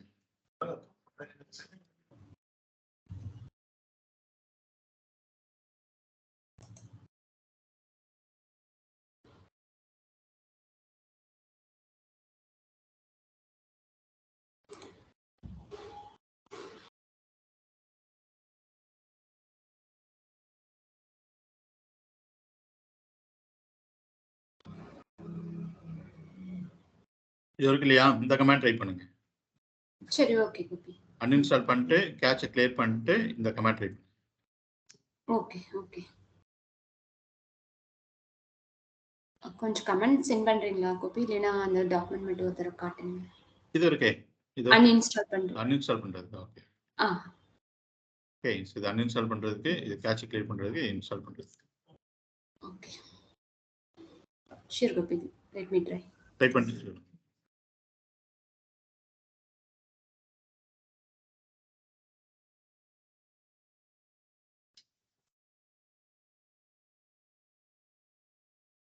நீங்க எல்லாம் பண்ணிட்டீங்களா? டெர்மினேஷன் வந்துருச்சா? ஓகே. ஆன்லைன்ல அதர்ஸ் சாட்ல பிங் பண்ணுங்க. Sir Manikandan here. சொல்லுங்க. அன்இன்ஸ்டால் ட்ரை பண்ணும்போது up to date in 134 milli second வருது. அதுதான் அன்இன்ஸ்டாலுக்கான ரெஸ்பான்ஸ். அன்இன்ஸ்டால். Okay sir. அப்புறம் நான் கேட்ச் கிளியர் பண்ணும்போது வார்ன் வருது, யூசிங் ஃபோர்ஸ் ரெக்கமெண்டட். வார்னிங் வரும், அதெல்லாம் இக்னோர் பண்ணிருங்க. இங்க கூட பாருங்க, எனக்கு 2 வார்னிங் வந்திருக்கு. நீங்க NPM இன்ஸ்டால் பண்ணும்போது கொஞ்சம் வார்னிங்ஸ் தான் வரும். வார்னிங்லாம் இக்னோர் பண்ணிருங்க. Okay okay. சோ கொடுத்துட்டு இந்த கமாண்ட் ட்ரை பண்ணுங்க. நீங்களும் லேட்டஸ்ட் வெர்ஷன். ஓகே. எப்பவுமே நீங்க npm install -g சொல்லி கொடுக்கும்போது லேட்டஸ்ட் வெர்ஷன் தான் எடுத்துக்கணும். சப்போஸ் நம்ம ஃபோர்ஸ் பண்ணி லேட்டஸ்ட் வெர்ஷன் இன்ஸ்டால் பண்ணோம்னா இதான் கமாண்ட். என்ன கொடுக்கணும்? add to latest. Okay sir.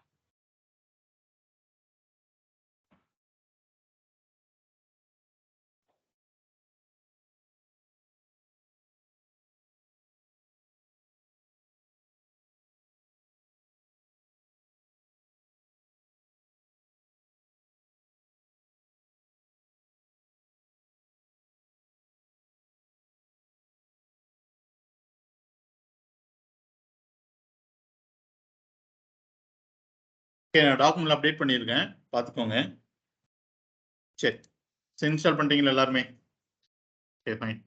So நாளைக்கு இந்த சிஎல்ஐ வச்சுட்டு ஃபர்ஸ்ட் சிஎல்ஐனா என்ன, அதோட பர்பஸ்லாம் என்ன அப்படிங்கிறத பற்றி டிஸ்கஸ் பண்ணிட்டு ஒரு ஆங்குலர் அப்ளிகேஷன் கிரியேட் பண்ணிடும். கிரியேட் பண்ணீங்க அப்படின்னா அது இப்படி ஒரு ஃபோல்டர் ஸ்ட்ரக்சரை உங்களுக்கு எடுத்துட்டு வரும். ஓகே. ஃபார் எக்ஸாம்பிள் இவ்வளோ பெரிய ஃபோல்டர் ஸ்ட்ரக்சர் என்ன பண்ணுவோம், அது எடுத்துட்டு வரும். இதுக்குள்ள இருக்கிற each and every files, every folders என்ன பண்ண போகுது அப்படிங்கிறத பத்தி டிஸ்கஸ் பண்ணிட்டு நம்ம என்ன பண்ணுவோம், உள்ளுக்குள்ள கோட் எழுத ஸ்டார்ட் பண்ணலாம். ஓகே. ஸோ இந்த இடத்துல நம்ம இன்ட்ரோடக்ஷனை வந்து நல்லா ஸ்ட்ராங் பண்ணணும். ஓகே. அப்படின்னா தான் பின்னாடி போக கான்செப்ட்ஸ் எல்லாமே என்ன ஆகும், அண்டர்ஸ்டாண்ட் ஆகும். பேசிக்கே ஸ்ட்ராங்கா இல்லைன்னா அடுத்து போறது எல்லாமே ஏதோ புரிஞ்சும் புரியாத மாதிரி தான் இருக்கும். அதனால இன்ட்ரோடக்ஷனுக்கே நம்ம நல்லா டைம் ஸ்பெண்ட் பண்ணி இன்ட்ரோடக்ஷன் ஃபுல்லாக பிளான் பண்ணிட்டு தான் அது எங்கே போகிறோம், உள்ளுக்குள்ளே போகிறோம். அதனால என் கூட நீங்களும் ஃபாலோ பண்ணிட்டு வாங்க. இதுக்கு முன்னாடி சீரியஸாக எடுத்துக்கல அப்படின்னா இங்கே இருந்தால் அட்லீஸ்ட் சீரியஸாக எடுத்துக்கோங்க. ஏன்னா இதையும் விட்டோம் அப்படின்னா இதுக்கு அடுத்து ஒன்றும் கிடையாது. அப்படி தானே? நீங்கள் இன்டர்வியூ போகும்போது ஜாவாஸ்கிரிப்ட்ல மேபி கொஸ்டின்ஸ் இருக்கலாம், இல்லை இல்லாமல் கூட இருக்கலாம். பட் ஒர்க் பண்ணுறதுக்கு என்ன நாலேஜ் வேணும்? ஜாவாஸ்கிரிப்ட் நாலேஜ் வேணும். பட் கொஸ்டின்ஸ் ஃபுல்லாகவே மேக்ஸிமம் எதுல இருந்து தான் இருக்குன்னு சொல்லிட்டீங்கன்னா ஆங்குலர் இருந்து தான் இருக்கும். ஒர்க் பண்ணுறதுக்கு ஜாவாஸ்கிரிப்ட் நாலேஜ் வேணும். அதுக்காண்டி ஜாவாஸ்கிரிப்ட் நீங்கள் ஃப்ரீயாக விடுங்க நான் சொல்லலை. நீங்கள் இன்டர்வியூ கிளியர் பண்ணால் கூட உள்ள ஒர்க் பண்ணும்போது என்ன தெரிஞ்சாதான் உங்களால் ஒர்க் பண்ண முடியும்? ஜாவாஸ்கிரிப்ட் தெரிஞ்சாதான் ஒர்க் பண்ண முடியும். ஓகே, பட் இன்டர்வியூ கிளியர் பண்ணணும்ல, அதுக்கு என்ன நல்லா தெரியணும்? ஆங்குலர் நல்லா தெரியணும். அதனால கொஞ்சம் ஃபோக்கஸ்டா. ஓகேவா? Any doubts? சப்போஸ் இன்ஸ்டாலேஷன் ஏதாவது ப்ராப்ளம் அப்படின்னா வாட்ஸ்அப்ல ரீச் பண்ணுங்க, ஸ்கிரீன்ஷாட் எடுத்து அனுப்பிச்சு விடுங்க. ஓகேவா? Thank you. Thank you, sir. Thank you, sir. Thank you. Thank you. Thank you.